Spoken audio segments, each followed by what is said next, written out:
अस्सलाम वालेकुम, कैसे हैं आप लोग?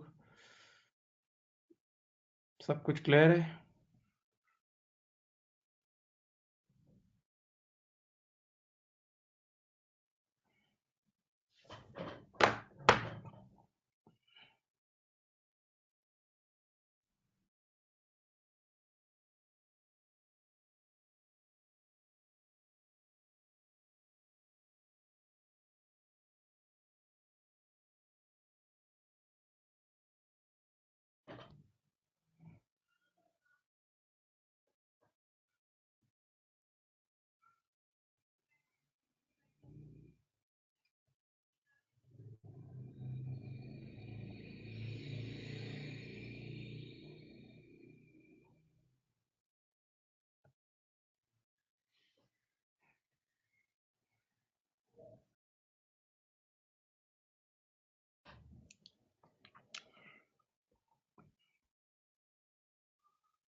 चलें स्टार्ट कर रहे हैं। कल की क्लास में प्यारे बच्चों हम लोगों ने डिस्कस किया था, डायल्यूटेड ईपीएस करा दिया था मैंने आप लोगों को, डायल्यूटेड ईपीएस लॉन्च कर दिया था।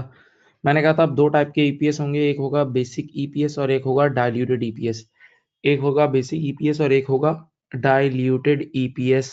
ओके, बेसिक ईपीएस में क्या आता है? असली प्रॉफिट और असली शेयर्स। बेसिक ईपीएस में आता है असली प्रॉफिट और असली शेयर्स। ओके, जबकि डायल्यूटेड ईपीएस में आता है असलियत प्लस ख्यालात। याद है पोटेंशियल शेयर्स भी हम इंक्लूड करते थे। पोटेंशियल शेयर्स वो मुआहदा था, पोटेंशियल शेयर्स वो मुआहदा था जो convertible into ordinary shares in future, जो convertible into ordinary shares in future. याद है, जिसकी वजह से कंपनी बाउंड है, एक ऐसा मुआहदा है जिसकी वजह से कंपनी बाउंड है फ्यूचर में ऑर्डिनरी शेयर्स इशू करने के लिए। सही है ये बात।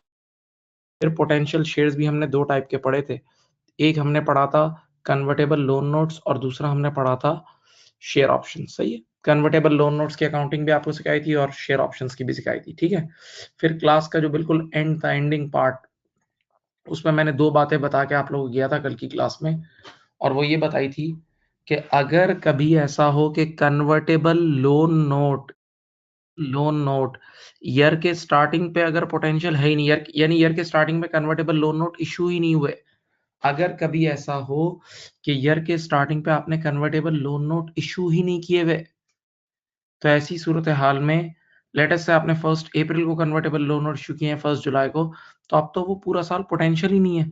तो अब हम यूं नहीं कह सकते आंखें बंद करके कि जो कन्वर्जन कई सालों बाद होने की है, अगर वो इसी साल के बिगनिंग से हो जाए तो हालात क्या होंगे। अब हम ईयर के स्टार्टिंग से कन्वर्ट नहीं कर सकते, बल्कि अब उनका ऑप्शंस, उनका इफेक्ट भी डायल्यूटेड ईपीएस में कुछ मंथ्स लेंगे। अब उसका इफेक्ट भी डायल्यूटेड ईपीएस में सिर्फ कुछ मंथ्स लेंगे। बहरहाल कल ये इलस्ट्रेशन बताई थी। ठीक है, देन उसके बाद फिर मैंने एक और चीज बताई थी कि हमें जब डायल्यूटेड ईपीएस निकाल रहे होते हैं तो हम बुराई रिपोर्ट करते हैं, डायल्यूटेड ईपीएस बता रहे होते हैं तो हम बुराई रिपोर्ट करते हैं। तो डायल्यूटेड ईपीएस में एक चीज याद रखना कि हमें बुराइयों में से भी सबसे बड़ी बुराई रिपोर्ट करनी है। यानी अगर मुझे 3 पंच पढ़ने के, 3 में से कोई एक, तो मुझे वो दिखाना है जो सबसे जोरदार पड़ेगा, जोरदार पड़ेगा। याद है, तो इसको बोलते थे worst case scenario, worst case scenario, right? याद है। तो ऐसी सूरत हाल में कि बुराइयों में से सबसे बड़ी बुराई, तो मैंने कहा था कन्वर्टेबल लोन नोट्स में अगर कभी मल्टीपल कन्वर्जन ऑप्शंस हो, कन्वर्टेबल लोन नोट्स में अगर कभी मल्टीपल कन्वर्जन ऑप्शंस हो, तो ऐसी सूरत हाल में वो ऑप्शन से सॉल्व करना जिसमें सबसे ज्यादा शेयर्स हो, जिसमें सबसे ज्यादा शेयर्स आ रहे हों। ओके, ये देख लो स्क्रीन पर नजर भी आ रहा है, क्योंकि जितने ज्यादा शेयर्स आप यूज करोगे उतना बुरी तरह ईपीएस का डिनोमिनेटर गिरेगा। जितने ज्यादा शेयर्स होंगे उतना ज्यादा ईपीएस का डिनोमिनेटर बढ़ेगा और ईपीएस गिर जाएगा। सही है? ओके, राइट, ये सब बातें हुई थी। अच्छा, आज एक बड़ा स्टडी टेक्स्ट का एक बड़ा सवाल है जो मैं आपके साथ शेयर करूंगा। अभी मैं ये चाहूंगा कि वर्डिंग बता दूं। ये दोनों वर्ड्स बोर्ड पे लिखे हुए हैं, आपकी स्क्रीन पे लिखे हुए हैं, रिडीमेबल प्रेफरेंस शेयर्स और इररिडीमेबल प्रेफरेंस शेयर्स। ये बात हम सबको पता है, हम बेसिक F3 पढ़ के आए हुए हैं यहाँ, कि प्रेफरेंस शेयर वाले ओनर तो नहीं होते, प्रेफरेंस शेयर वाले ओनर नहीं होते, प्रेफरेंस शेयर वाले कभी ओनर नहीं होते, मालिक नहीं होते। तो प्रेफरेंस शेयर्स दो टाइप के होते हैं, एक रिडीमेबल होते हैं और एक होता है इररिडीमेबल। अब जरा सुने आप, ट्रीटमेंट देखें। रिडीमेबल प्रेफरेंस शेयर्स का मतलब क्या है कि कंपनी ने आज प्रेफरेंस शेयर इशू किए, लोगों से पैसा लिया और आज ही लोगों को प्रॉमिस कर दिया कि हम 5 साल बाद या 3 साल बाद आपके पैसे लौटा देंगे, 5 साल बाद या 3 साल बाद आपके पैसे लौटा देंगे, 5 साल बाद या 3 साल बाद आपके पैसे लौटा देंगे। तो ऐसी सूरत हाल में कंपनी अभी से बाउंड है फ्यूचर में पैसे देने के लिए, यानी कंपनी के ऊपर contractual obligation to deliver cash मौजूद है। तो redeemable preference share is a pure loan. Redeemable preference share must be treated like a loan, बिल्कुल लोन होगा। रिडीमेबल प्रेफरेंस शेयर बिल्कुल लोन की तरह ट्रीट होगा। और लोन की तरह ट्रीट होने का मतलब, रिडीमेबल प्रेफरेंस शेयर का जो डिविडेंड होगा वो इनकम स्टेटमेंट में इंटरेस्ट एक्सपेंस के साथ ही बुक हो जाएगा। यानी इनकम स्टेटमेंट में पीबीआईटी के साथ ही बुक हो जाएगा। पीबीआईटी के नीचे आप इंटरेस्ट एक्सपेंस बुक करते हो, वहीं आप उसको रिकॉर्ड कर लोगे, ओके, राइट। अब दूसरी बात सुनो, लेकिन अगर कभी इररिडीमेबल प्रेफरेंस शेयर्स होंगे, तो इररिडीमेबल प्रेफरेंस शेयर्स वो होते हैं जिसमें आप अभी से रिडेम्पशन डेट फिक्स नहीं होती, जिसमें जिस दिन आपने शेयर इशू किए हैं, जिस दिन आपने लोगों से पैसे लिए हैं, उस दिन आपने अभी कोई रीपेमेंट का वादा नहीं किया, कोई अभी रीपेमेंट डेट सेट नहीं हुई। तो जब रीपेमेंट डेट सेट नहीं हुई तो ये लोन नहीं है, ये प्योर लोन नहीं है। जब ये प्योर लोन नहीं है तो इसका डिविडेंड,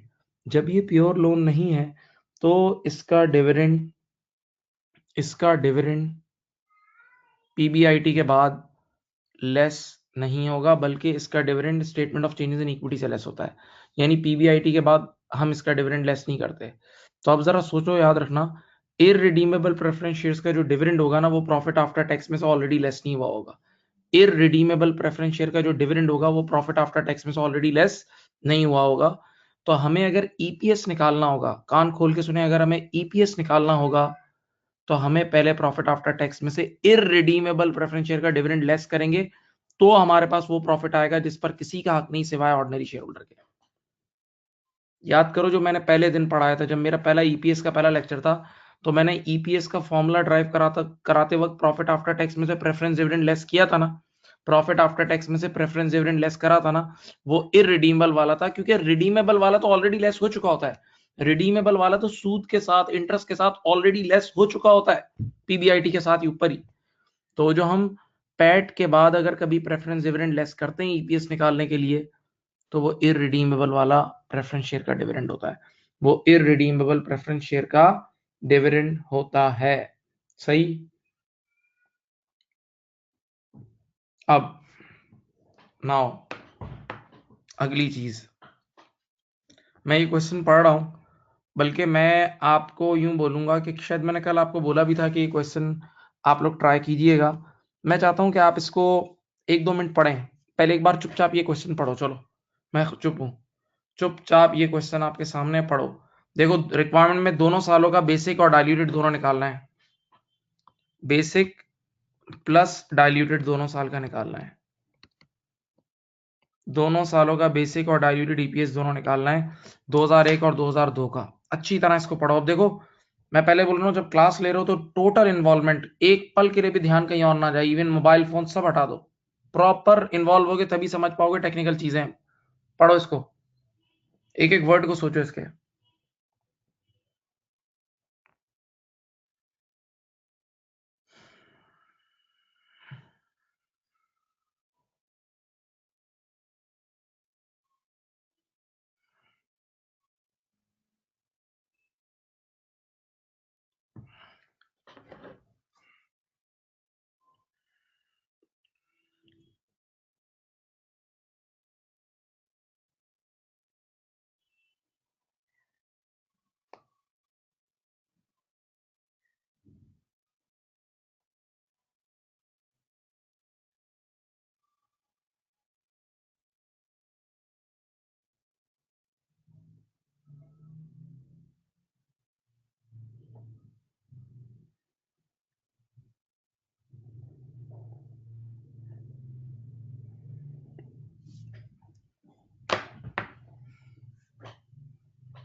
चलो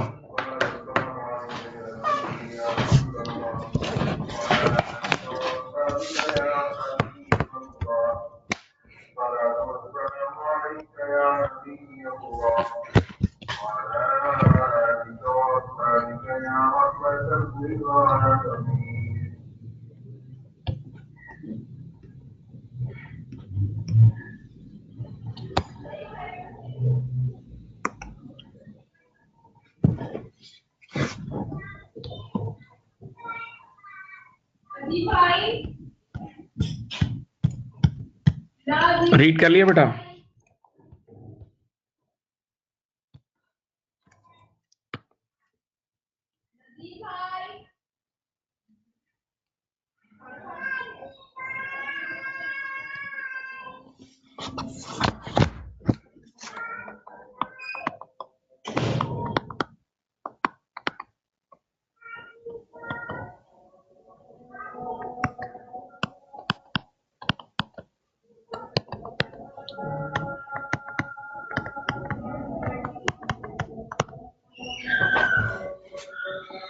चले जी, बात सुने, मैं रीड करता हूं आपके सामने, स्टार्ट करते हैं, बिस्मिल्लाह करते हैं, ठीक है। On 1 April X1 an entity issued a convertible loan note. बेटा दिमाग को हाजिर करो, कन्वर्टेबल लोन नोट पहली बार इशू ही 1 April X1 को हुआ। इसका मतलब 1 जनवरी X1 से already convertible loan note issued नहीं था। 1 जनवरी X1 से already convertible loan note issue नहीं था। कन्वर्टेबल लोन नोट तो पहली बार खुद ही 1 अप्रैल में इशू हुआ है।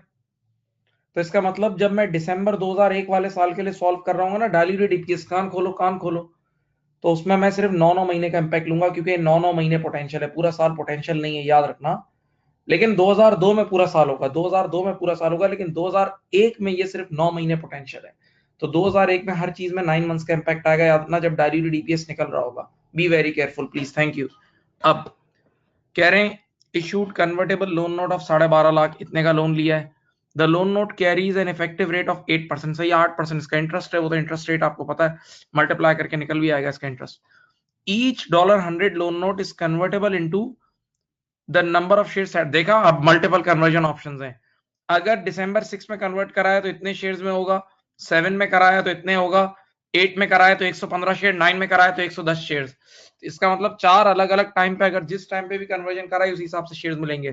तो बेटा कल मैंने पढ़ाया था वर्स्ट केस सिनेरियो, हम उस ऑप्शन से सॉल्व करेंगे जिसमें मैक्सिमम शेयर्स होंगे, हम उस ऑप्शन से सॉल्व करेंगे जिसमें मैक्सिमम शेयर्स होंगे। तो बेटा ये वाला ऑप्शन है, देखो 124 शेयर्स वाला, 124 शेयर्स वाला ऑप्शन है। ओके, हाँ। तो अब देखो, हर $100 का लोन नोट 124 शेयर में कन्वर्टेबल है, हर $100 का लोन नोट 124 शेयर में कन्वर्टेबल है। मैंने जो आप लोगों को सवाल कराया था उसमें $100 का लोन नोट 20 शेयर या 30 शेयर में कन्वर्टेबल होता था।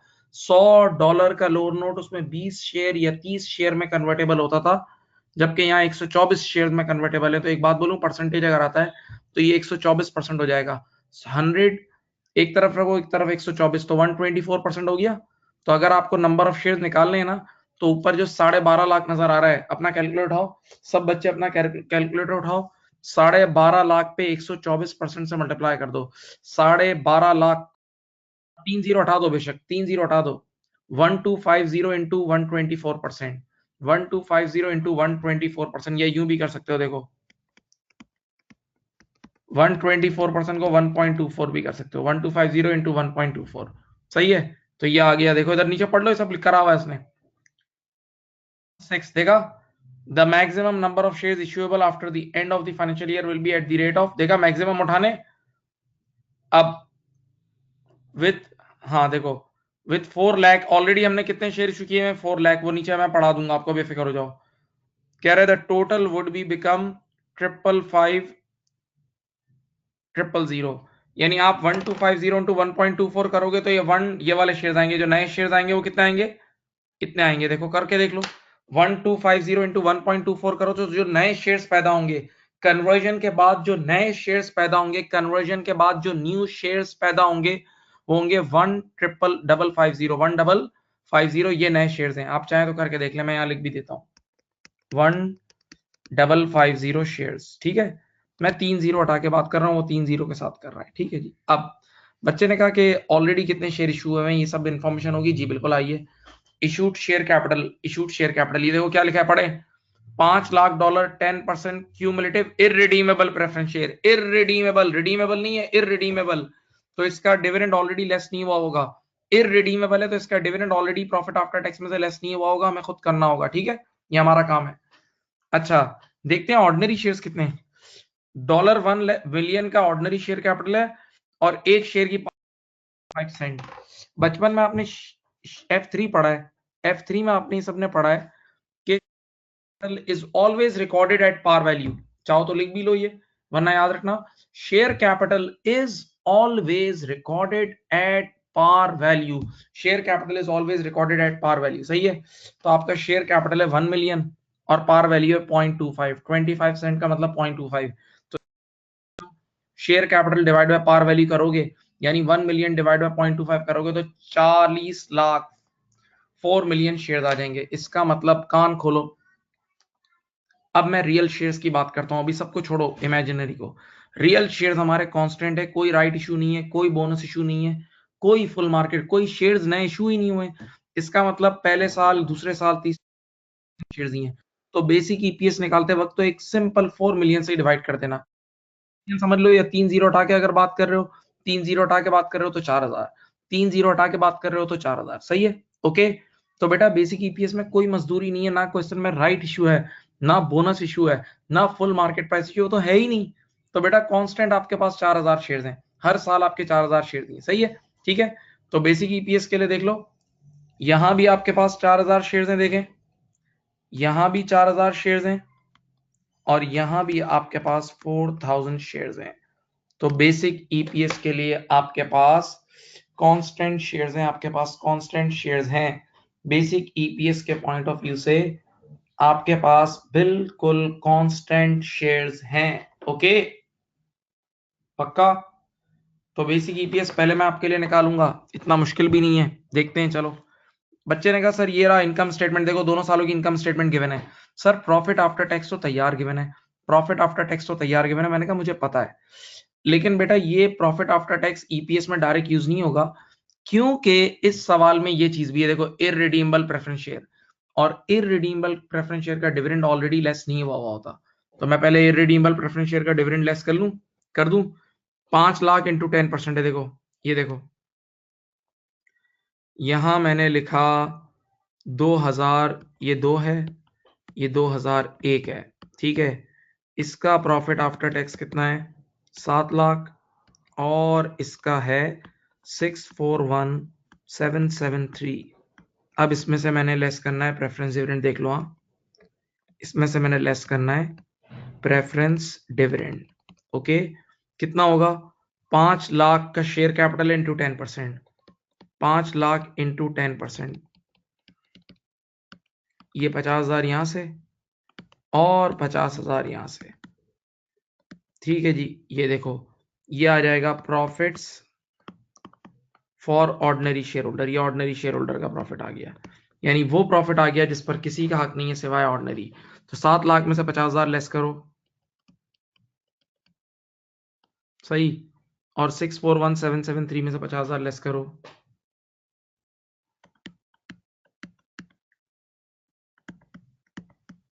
ठीक है बेटा। ये बेसिक ईपीएस के लिए प्रॉफिट निकाल लिया है।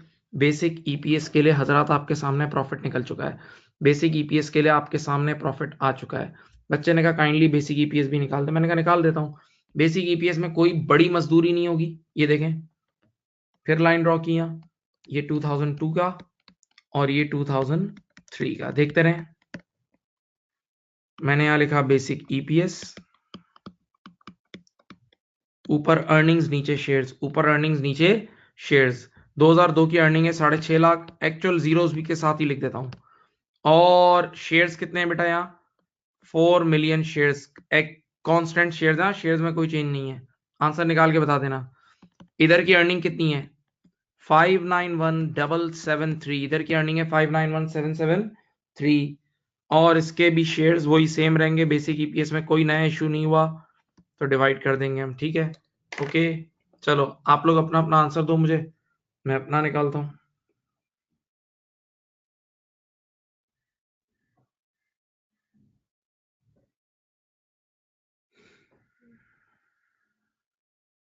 एक आ रहा है 16.25 सेंट्स, ये आ रहा है 16.25 सेंट्स। ओके, चलो ये भी निकाल लेते हैं। 773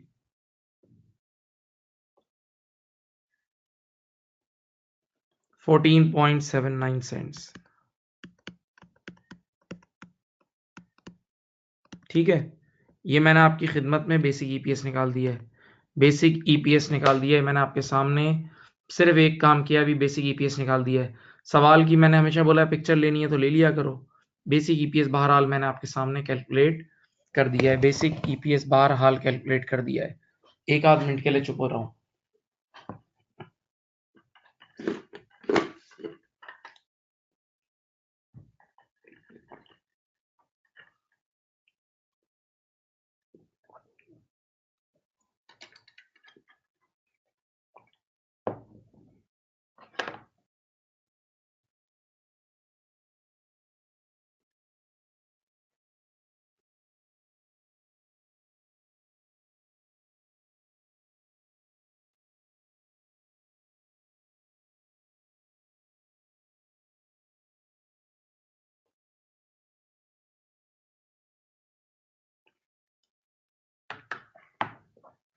ठीक है, अब आ जाओ, दिमाग को हाजिर करो। अब हम बात करते हैं डायल्यूटेड ईपीएस पे। कल भी बोला था, आज फिर बोल रहा हूं, और ये बात जहन में रहनी चाहिए। डायल्यूटेड ईपीएस पढ़ते वक्त पोटेंशियल मुआहिदा जहन में रखो, पोटेंशियल मुआहिदा, और मैंने पोटेंशियल ऊपर थोड़ा डिस्कस भी किया है। पहले 2001 पे बात करते हैं। देखो 2001 में कन्वर्टेबल लोन नोट साल के शुरू में थे ही नहीं। कन्वर्टेबल लोन नोट 1 अप्रैल 2001 को इशू हुए हैं। कन्वर्टेबल लोन नोट यहां इशू हुए हैं 1 अप्रैल X1 को इशू हुए हैं। 1 अप्रैल X1 को इशू हुए हैं 2000। जरा गौर करें, 2001 में कन्वर्टेबल लोन नोट 1 अप्रैल X1 को इशू हुए हैं। तो जरा आंखें खोल कर देख लो, पूरा साल तो पोटेंशियल ही नहीं थे। तो मैंने आपसे कहा भी था कि हम 6-9 महीने का इस बार इम्पैक्ट लेंगे। कितना लेंगे? 9 महीने का। ठीक है, तो अब कैसे इम्पैक्ट लेंगे मैं आपको बताता हूं। देखो सुनो, एक चीज सबसे पहले मैंने यहां शुरू किया। देखो मैंने इधर लिखा number of shares from conversion, number of shares from conversion. बेटा ऊपर मैंने आप लोगों को निकलवा दिए थे। देखो इधर देखो, इधर देखो, ये थे 1250 इंटू 1.24, 1550 शेयर। याद है? यहां भी लिखे हुए हैं 1550 और यहां भी। तो total 1550, total number of share कितने बनते हैं? 1550। इधर देखो, अगर पूरे जीरोस के साथ लिख दो तो इस तरह लिख देंगे। इसको भी 9/12 कर दो। ठीक है, और फिर है इंक्रीमेंटल आफ्टर टैक्स सेविंग्स। ये 2001 के लिए कर रहा हूं मैं, इधर करूंगा 2002 के लिए। ठहरो, यहां देखो, इंक्रीमेंटल आफ्टर टैक्स सेविंग्स। बताओ, लोन था 12.5 लाख का, था 8%, इंटरेस्ट रेट था 8%। क्या कोई टैक्स रेट है कुछ? हाँ ये रहा 30%। टैक्स रेट कितना है? 30%। Very good. तो बेटा जरा एक बात सोचें, 12.5 लाख इंटू 8% किया, 12.5 लाख इंटू 8% किया, सामने देखें, 12.5 लाख इंटू 8% किया, ये पूरे साल का इंटरेस्ट आ गया। लेकिन मुझे इंटरेस्ट को भी तो 9/12 करना पड़ेगा। जब ऊपर 9/12 किया, जब शेयर्स को 9/12 कर रहा हूं, तो इंटरेस्ट को भी 9/12। चलो भाई, ये पहले इंटरेस्ट का अमाउंट निकालो, फिर टैक्स सेविंग बताता हूं। करो,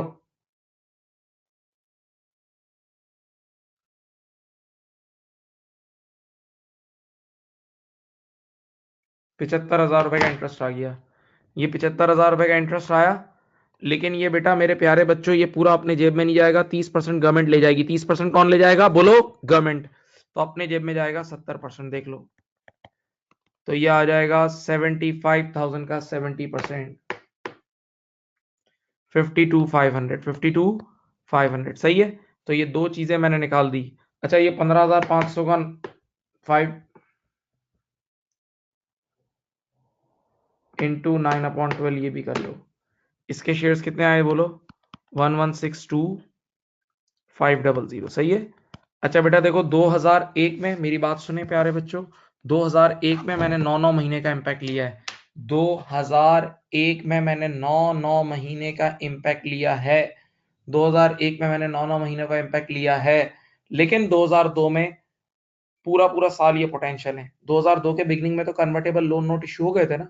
2002 के बिगनिंग में तो कन्वर्टेबल लोन नोट इशू हो गए थे। तो अब मैं पूरे पूरे साल का इम्पैक्ट लूंगा, यानी फ्रॉम कन्वर्जन पूरे लिखूंगा। देखो पूरे 1550, ठीक है, शेयर्स। और इंक्रीमेंटल आफ्टर टैक्स सेविंग ये देख लो, यहाँ 12.5 लाख का डायरेक्ट 8% लूंगा। डायरेक्ट 8% लूंगा। तो देखो करके बताता हूं,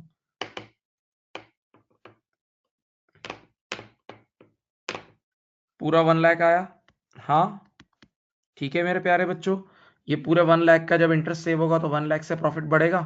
जब बढ़ेगा तो बीच में 30% टैक्स डिपार्टमेंट ले जाएगा। तो अपने जो बटवे में अपने जेब में बचेगा वो 70% बचेगा। तो ये हो जाएगा 70,000। सही है, ओके।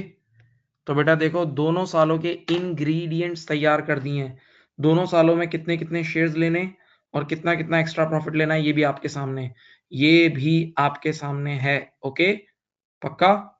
अब मुझे चुपचाप डायल्यूटेड ईपीएस निकालना है, जो कि हमेशा बेसिक ईपीएस की कंटिन्यूएशन में निकलता है। देख लो, ये बेसिक ईपीएस यहाँ निकला हुआ है, चेक कर लें, वर्किंग आपके सामने है।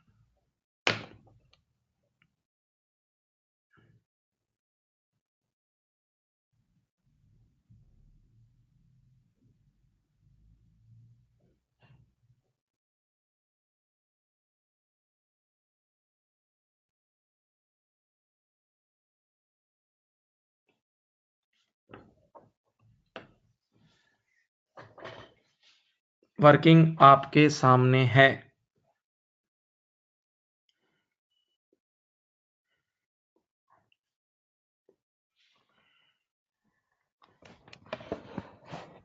अब देखो मैं डाइल्यूटेड निकालूं, कल का डायलॉग बोलूं, डाइल्यूटेड निकाल लूं।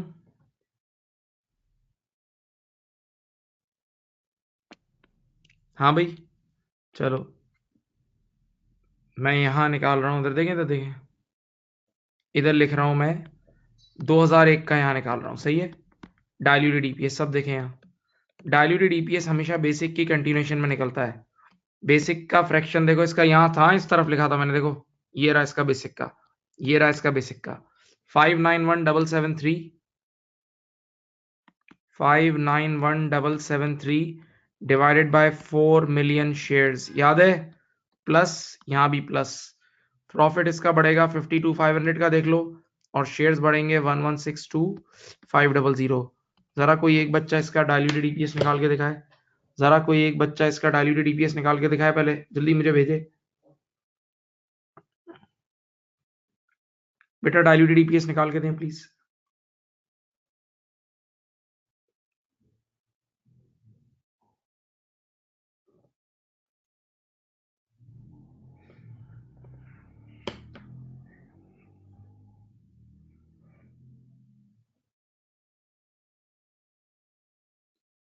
$12.47 पर शेयर, 12, ये देखो ये आया 12.47 सेंट्स पर शेयर, ये आया है, ठीक है।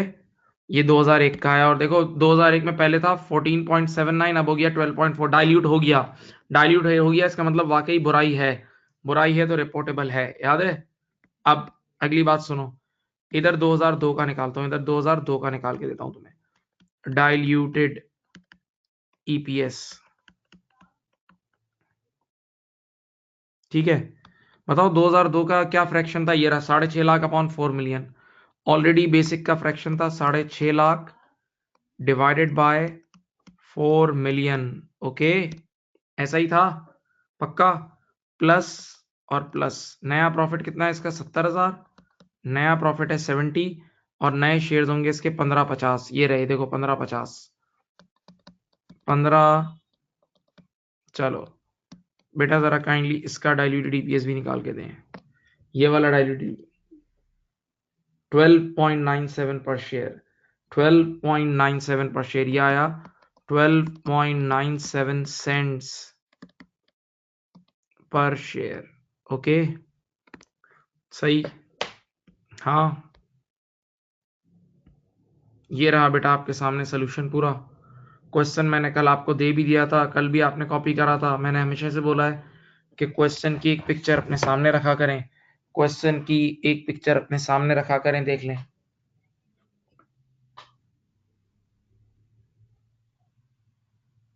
ठीक है। हाँ, अब ये मुझे बताएं एक मैसेज करके, जो जो अटेंड कर रहा है क्लास, हर एक से कह रहा हूं, बताएं आप क्वेश्चन समझ गए, ये क्वेश्चन आप समझ गए, बता दें। इसमें कल वाले एक दो कॉन्सेप्ट भी अप्लाई हुए हैं, बेसिक ईपीएस इसका मुश्किल नहीं था, बेसिक ईपीएस का कोई काम नहीं था, असल डाइल्यूटेड का काम करा है, बेसिक का कोई काम नहीं था, असल डाइल्यूटेड का काम करवाया है।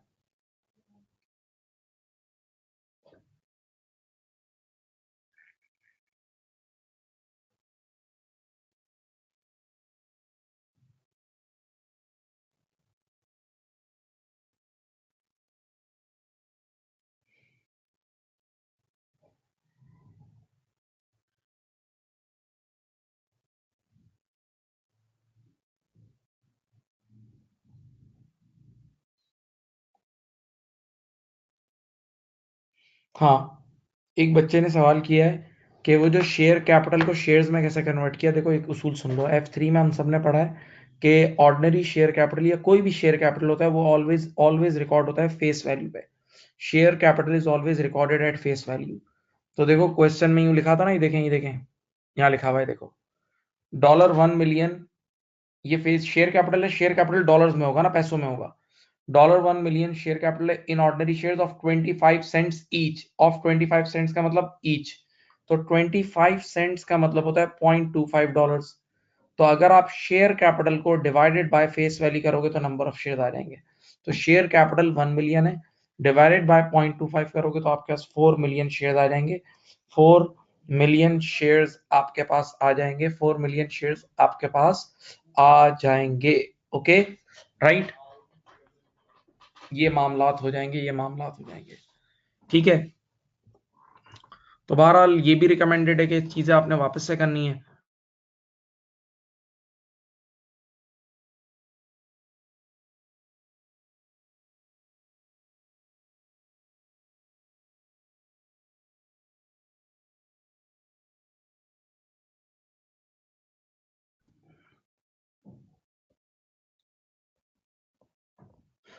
अच्छा जी, ये कुछ इसकी एंडिंग नोट है। एंडिंग नोट यानी कुछ थियोरेटिकल डिस्कशन है। ये कुछ डिस्कशन रेशियोज टाइप की भी है। रेशियोज एक बहुत बड़ा चैप्टर है हमारे कोर्स में, उसमें भी ये चीजें आएंगी। इधर भी मैं आपको बता दूं कि ईपीएस की कुछ लिमिटेशंस भी हैं, कुछ हद तक ये लोग इससे गुमराह भी हो जाते हैं। ईपीएस की वजह से लोग गुमराह भी हो जाते हैं, तो वो मैं आपके सामने डिस्कस करता हूं, सुनो। EPS is used primarily as a measure of profitability, so an increasing EPS is seen as good sign।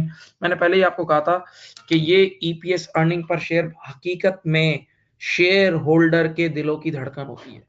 Earning per share हकीकत में शेयर होल्डर के दिलों की धड़कन। ईपीएस ऊपर जाता है तो शेयर प्राइस ऊपर जाती है, मार्केट में कॉन्फिडेंस आ जाता है उस शेयर पे लोगों का। ईपीएस नीचे जाता है तो शेयर प्राइस भी नीचे जाती है। ओके, तो ये एक बहुत इंपॉर्टेंट। अब आगे लिमिटेशन इसकी बताता हूँ। The limitation of EPS may be listed as follows. In times of rising prices, EPS will increase as profit increases. Thus, an improvement EPS should be viewed in the context of the। सही है, very good very good. मेरी बात सुने, आपको शायद ये पता हो इन्फ्लेशन का मसला। एक मिनट, एक बंदा पिछले साल ₹1000 कमा रहा था, इस साल भी, ये 2018 में भी ₹1000 कमा रहा था और 2019 में भी ₹1000 कमा रहा था। बजाहिर बजाहिर वो सेम कमा रहा है, तो देखने वाला तो बोलेगा उसकी परफॉर्मेंस सेम है, लेकिन हकीकत में उसकी रियल इनकम गिर गई है, क्योंकि ₹1000 की जो लास्ट ईयर वैल्यू थी वो आज नहीं है। और अपने मुल्क में तो, पाकिस्तान में तो बहुत बुरा हाल है इसका। मान लो हमारी तो करेंसी पिट गई ना, हमारा तो जो एक्सचेंज रेट का इशू हुआ है, यानी कुछ ही एक आध साल पहले ही डॉलर ₹100 ₹105 होता था, हमें याद है, अब 140। हाँ, आप कहीं फॉरेन भी जाओ तो आप शॉपिंग करते वक्त पहले तो आप ₹100 से ही आसपास मल्टीप्लाई कर देते, राउंड ऑफ भी कर देते थे। अब तो 140, यानी पूरा आधे 50% का एक समझ लो इम्पैक्ट आ गया है। तो आप यूं सोचें बेटा कि लास्ट टाइम वाले ₹1000 और आज के ₹1000 में जमीन आसमान का फर्क है। तो बजाहिर ये सेम नजर आ रहा है, लेकिन रियल परफॉर्मेंस तो गिर गई है ना। तो अब आप कंपनी पर रख के सोचें, कंपनी का ईपीएस भी लास्ट टाइम ₹10 था, इस साल भी ₹10। तो देखने वाला तो बोलेगा यार कंपनी नॉर्मल चल रही है, ना बढ़ रही है ना गिर रही है, लेकिन हकीकत में गिर चुकी है ना, क्योंकि लास्ट टाइम के ₹10 और इस टाइम के ₹10 में फर्क है ना। हाँ, तो इन्फ्लेशन की वजह से भी ये ईपीएस हमें गलत सिग्नल देता है, ईपीएस हमें गलत सिग्नल दे रहा होता है। सही है, right now where there is a, ये बड़ा अच्छा पॉइंट है, where there is a new share issue of for cash से half way through the year, the new shares are included for the half year, यानी denominator में भी आधे साल का इंपैक्ट आएगा, डिनोमिनेटर में भी आधे साल का इंपैक्ट आएगा। हाउएवर इन प्रैक्टिस, और से सुने, new project funded by that cash does not begin generating normal returns immediately, so a new share issue is often initially accompanied by a decrease in EPS। बिल्कुल भी मत डरें, याद करो एक मिनट, जब तुम EPS निकालते थे और अगर साल के बीच में फुल मार्केट प्राइस इशू होता था, साल के बीच में फुल मार्केट प्राइस इशू होता था, तो आप डिनोमिनेटर में भी 6 महीने का इंपैक्ट लेते थे, याद है। और टीचर आपको यूं बोलता था कि डिनोमिनेटर में आप 6 महीने का इंपैक्ट इसलिए ले रहे हो, डिनोमिनेटर में 6 महीने का इंपैक्ट इसलिए ले रहे हो क्योंकि न्यूमरेटर में प्रॉफिट भी 6 महीने का शामिल है। न्यूमरेटर में उस नए प्रोजेक्ट ने 6 महीने कमा के दिया है ना, यही तो बोलते थे, हम भूल गए।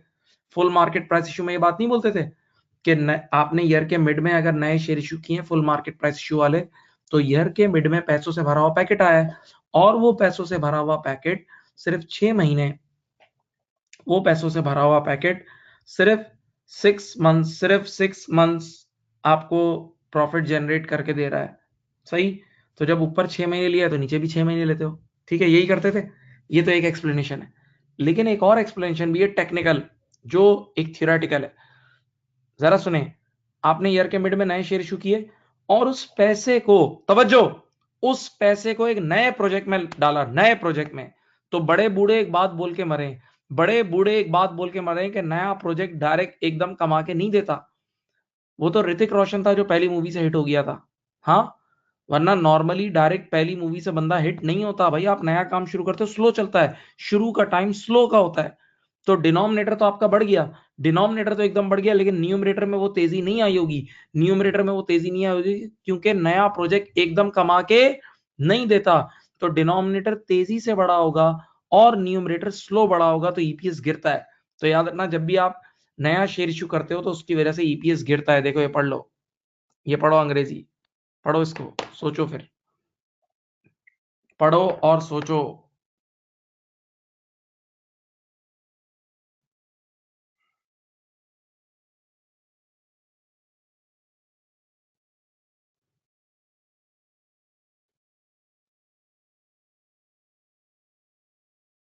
अब उसके बाद EPS is dependent, very good यार, बड़ा, EPS is dependent on earning, जबरदस्त भाई।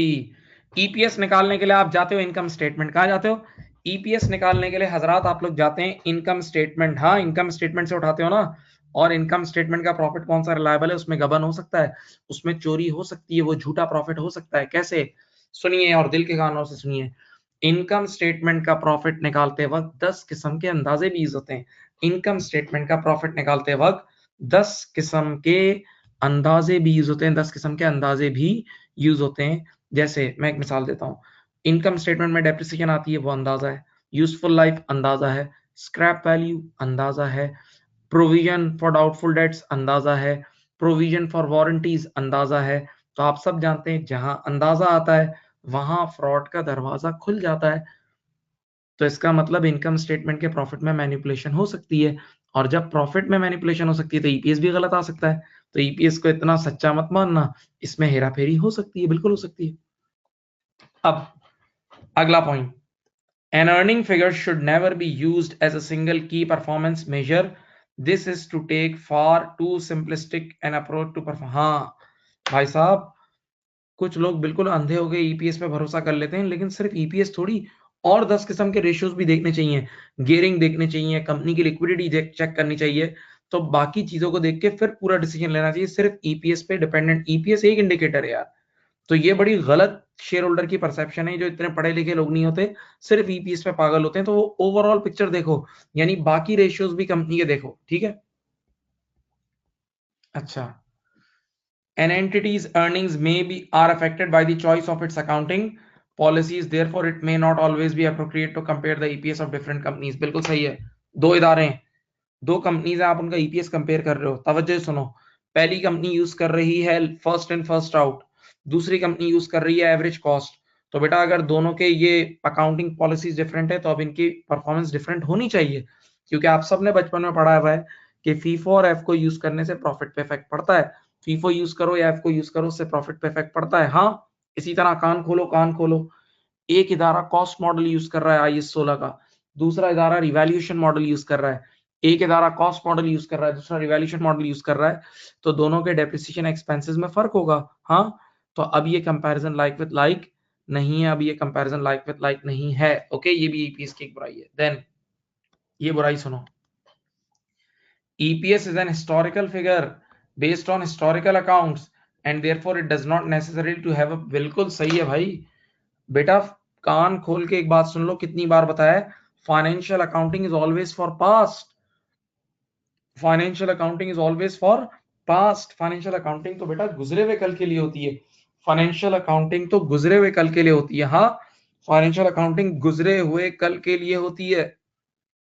हाँ, तो हम गुजरे हुए कल की फाइनेंशियल स्टेटमेंट से ईपीएस निकाल रहे हैं, गुजरे हुए कल के प्रॉफिट से हम ईपीएस निकाल रहे हैं, और उससे हम आने वाला कल प्रेडिक्ट कर रहे हैं। तो ये तो मुनासिब बात नहीं है ना। यानी ये तो ऐसा ही हुआ कि जो पास्ट में हुआ था क्या वही फ्यूचर में होगा? नहीं, फ्यूचर इज हाईली अनसर्टेन। तो ये कोई फ्यूचर, इसकी बेसिस पर फ्यूचर डिसाइड करना मुनासिब बात नहीं है। इसकी बेसिस पर फ्यूचर डिसाइड करना मुनासिब बात नहीं है। ये कुछ तनकीदें थी जो इसके ऊपर हम कर सकते हैं। ये कुछ तनकीद थी जो इसके ऊपर हम कर सकते हैं। ठीक है, अब एक दो बातें एंडिंग नोट की सुन लो।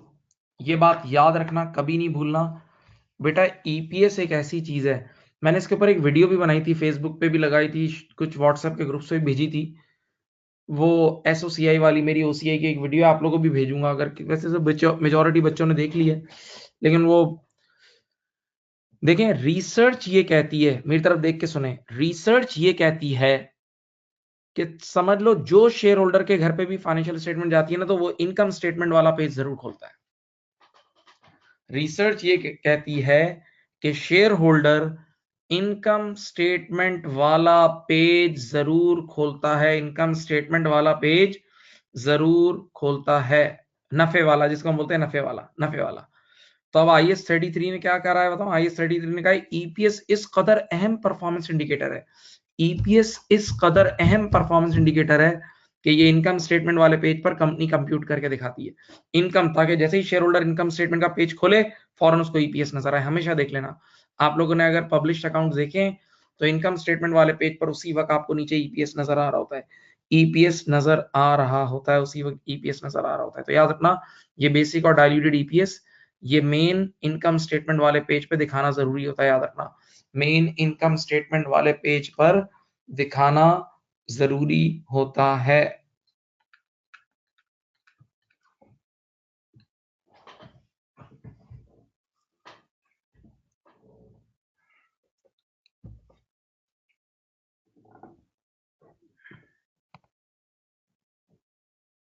सही।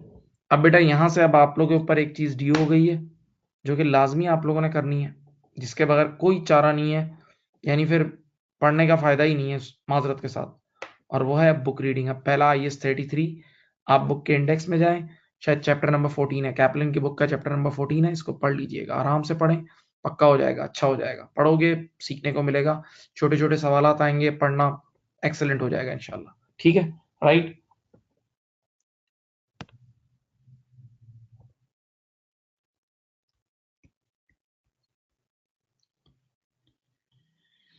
अब मेरे प्यारे बच्चों, एक और स्टैंडर्ड है, एक और अकाउंटिंग स्टैंडर्ड है जो आप सब ने अपनी जिंदगी में एक दो बार बच्चों ने पढ़ा हुआ होता है। ये स्टैंडर्ड हर बच्चे ने पढ़ा हुआ होता है, ऐसा नहीं होता कि ये स्टैंडर्ड किसी ने ना पढ़ा हो। उसका नाम है IAS 16 property plant and equipment. ये लेवल्स में ही पढ़ाया जाता है, थोड़ा सा एक छटाक O लेवल्स में ही पढ़ाया जाता है, F3 में भी हम लोग पढ़ाते हैं, और FA2 के भी बेसिक पेपर्स में भी बताया जाता है, तो काफी जगह बच्चा पढ़ता है इसको। सही है, ओके। तो IAS 16, पहला सवाल, IAS 16 property plant and equipment. IAS 16 property plant and equipment किन एसेट्स पर अप्लाई होता है, इसका स्कोप क्या है? प्रॉपर्टी प्लांट एंड इक्विपमेंट किन एसेट्स पर अप्लाई होता है, देखो पढ़ लो। Property plant and equipment are tangible assets held by an entity for more than one accounting period. पहली बात यह है कि वो एसेट जो हमें more than one accounting period economic benefit दे, more than one accounting period economic benefit दे। सही है, यानी ये in short non current asset, in short non current asset. लेकिन क्यों लिए? फॉर यूज, ये इसका मेजर बात है, for use in the production, for use in the production और सप्लाई ऑफ गुड्स, यानी अपने अपनी प्रोडक्शन के कामों में यूज करने के लिए, सप्लाई के कामों में यूज करने के लिए, या एडमिनिस्ट्रेटिव पर्पस के लिए, ये सब पर्पस के लिए। जैसे हमारी वो बिल्डिंग, जैसे हमारा मिर्चा वाला का कैंपस है, तो मिर्चा वाला का जो कैंपस है वो हम यूज करने के लिए लिया है ना हमने, हाँ यूज कर रहे हैं ना, उसके थ्रू हम अपना पूरा बिजनेस कंडक्ट कर रहे हैं, तो हमारी एक्टिविटी कंडक्ट हो रही है, तो उस कैंपस पे IAS 16 लगेगा। मिर्चा वाला में जो चेयर्स पड़ी हैं उन सब पे IAS 16 लगेगा। हमारे यहाँ जो स्प्लिट यूनिट लगे हैं वो भी हमें more than one accounting period दे रहे हैं, और वो भी हमने यूज करने की नीयत से लिए, IAS 16 लगेगा। हमारे व्हाइट बोर्ड्स, उन पे IAS 16 लगेगा। हमारी गाड़ियां, उस पे वो भी यूज करने के लिए, हम लोग ने बेचने के लिए गाड़ियां नहीं ली, हमने बेचने के लिए गाड़ियां नहीं ली, हमने यूज करने के लिए गाड़ियां ली हैं, तो उस पे भी IAS 16 लगेगा। हाँ सही। हमारे ऑफिस इक्विपमेंट्स, हमारे PCs, हमारे कंप्यूटर्स, इन सब पे IAS 16 लगेगा, IAS 16 लगेगा। सही है, तो मेजर इसकी जो डेफिनेशन है वो क्या है? वो यूज करने की इंटेंशन से एसेट लिया हो बिजनेस में, बच्चे ने कहा यार एक हल्का सा यहाँ लिखा है फॉर रेंटल टू अदर्स, क्या रेंट पे देने के लिए भी लिया हो? हाँ, रेंट पे देने वाला एसेट पे भी IAS 16 लगेगा, लेकिन वो बिल्डिंग नहीं होगी, क्योंकि बिल्डिंग अगर रेंट पे देने के लिए लिए तो मैं एक IAS आप लोगों को पढ़ाऊंगा, अगला ही IAS है IAS 40 इन्वेस्टमेंट प्रॉपर्टी, वो अलग है। अगर आपने कोई प्रॉपर्टी, कोई बिल्डिंग या कोई शॉप या कोई रेंट यानी कोई बिल्डिंग प्रॉपर्टी आपने रेंट पे देने के लिए लिए तो उस पर IAS 40 लगता है, उस पर IAS 40 लगता है।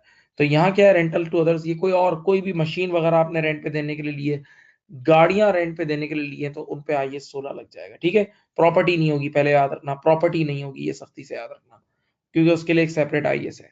बहरहाल आप लोग अपने जहन में मोटी मोटी बात ये रखें, वो एसेट जो हमने अपने बिजनेस में यूज करने के लिए लिए, बिल्कुल शॉर्ट, वो एसेट जो हमने बिजनेस में यूज करने के लिए लिए उस पर IAS 16। अब ये है रिकग्निशन क्राइटेरिया, ये है रिकग्निशन क्राइटेरिया। भाई वो कौन सा दिन होगा जिस दिन IAS 16 वाला एसेट हम अपनी बुक्स में रिकॉर्ड कर लेंगे? वो कौन सा दिन होगा जिस दिन हम IAS 16 वाला एसेट अपनी बुक्स में रिकॉर्ड कर लेंगे? जब it is probable that future economic benefit with the asset will flow to the entity, जब प्रोबेबल चांसेस होंगे कि वो एसेट हमें फायदा पहुंचाएगा, जब प्रोबेबल चांसेस होंगे कि वो एसेट हमें फायदा पहुंचाएगा, ठीक है। एक बात करूं, बड़ी कॉमन सेंस की बात है, और अब हल्का हल्का अपने आप को ग्रो करो, हल्का हल्का अपने आप को ग्रूम करो। ये हम लोग एडवांस लेवल पे पढ़ाते हैं, जो P2 लेवल होता है, जो SBR लेवल होता है, जो आपका अगला स्टेज होगा ना, उसमें हम बच्चों को पढ़ाते हैं, उसके पास पेपर में लिखा होता है। और वो बड़ी जबरदस्त बात करता है, वो कहता है ये कॉमन सेंस की बात है। आज अगर मैं 1 करोड़ रुपए का एक एसेट खरीद रहा हूँ, या 50 लाख रुपए का एसेट खरीद रहा हूँ, या 50,000 रुपए का भी एसेट खरीद रहा हूँ, जब मैं इतनी बड़ी कीमत अदा कर रहा हूं तो मैं घास तो नहीं खाता ना, इसीलिए कर रहा हूं कि मुझे इससे फायदा होगा, इसीलिए कर रहा हूं कि मुझे इससे फायदा होगा। तो जब आप कोई चीज की कीमत अदा कर रहे होते हो तो ये इस बात की दलील है कि उससे आपको फायदा होगा, डीम बात है, ये डीम बात है। तो बोला ये कंडीशन ऑटोमेटिकली मीट होती है, ये पहली कंडीशन ऑटोमेटिकली मीट होती है। यानी हमने कोई चीज अगर स्पेशली खरीद रहे हैं तो उससे हमें फायदा होगा तभी तो खरीद रहे हैं। और फायदा का ये मतलब नहीं है डायरेक्ट पैसे मिलेंगे, यूज में आ रहा हो, आपको हेल्प कर रहा हो किसी काम में, सही, राइट। जैसे अगर हमारे जो स्टूडेंट है वो हमें क्या इसलिए पैसे देते हैं कि यार वो स्प्लिट यूनिट के हम आपको इतनी फीस दे रहे हैं, नहीं, इस ये वो तो पूरे कॉम्बो के लिए देते हैं ना, तो स्प्लिट यूनिट भी हमें एक हेल्प कर रहा होता है। हाँ, सही। तो नंबर 1 क्या है, probable chances of economic benefit, and number 2 the cost of the asset can be measured reliably, the cost of the asset can be measured reliably. अगर कॉस्ट रिलायबली मेजर नहीं होगी तो आप एंट्री कैसे बनाओगे? आपने सब ने बचपन में पढ़ा है money measurement concept, financial reporting में, फाइनेंशियल अकाउंटिंग में फकत वही चीजें रिकॉर्ड होती हैं जो मॉनेटरी वैल्यू में अकाउंट फॉर हो सके, ठीक है। तो 2 शर्तें हैं, probable chances of economic benefit और कॉस्ट लाइवली मेजर्ड। अब एक छोटा सा किस्सा सुनाता हूँ। मैंने आज एक एसेट खरीदा, ठीक है, लेकर आया, तो लड़के उठा के ला रहे थे, लड़के उठा के ला रहे थे और उन्होंने गिरा दिया, लड़के उठा के ला रहे थे और उन्होंने गिरा दिया, और ऐसा गिराया ना कि वो एसेट चूरा चूरा हो गया, बिल्कुल चूरा चूरा हो गया।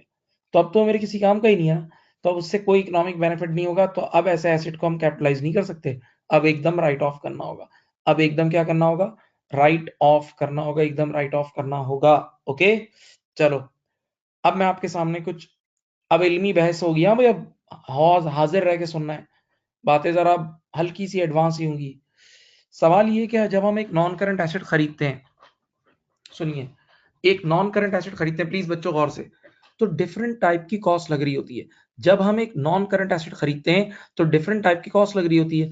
जैसे अगर आज मुझे एक स्प्लिट यूनिट खरीद, मैं गया तारिक रोड और वहां से खरीदा, फिर फिर मुझे वहां से ट्रांसपोर्ट कॉस्ट देनी पड़ेगी, ट्रांसपोर्ट कॉस्ट देके मैं अपने इदारे पे लाऊंगा, फिर मैं इंस्टॉलेशन कराऊंगा, हाँ वायरिंग कराऊंगा, कितने सारे काम है जी।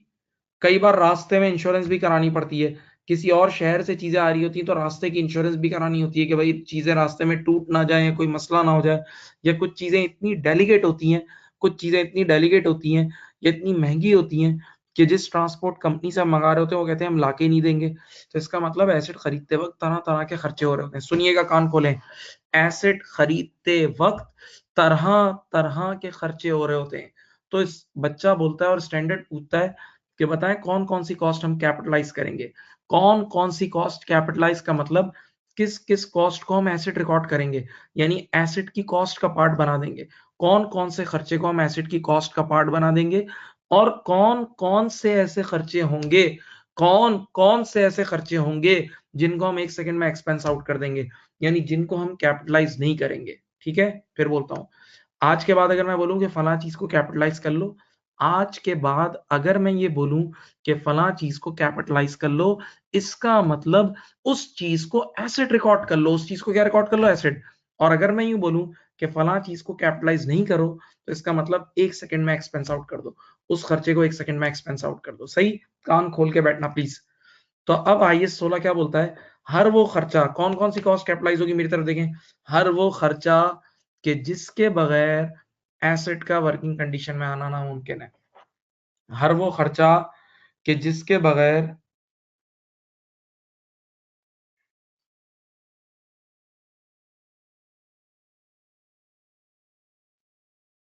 एक मिनट,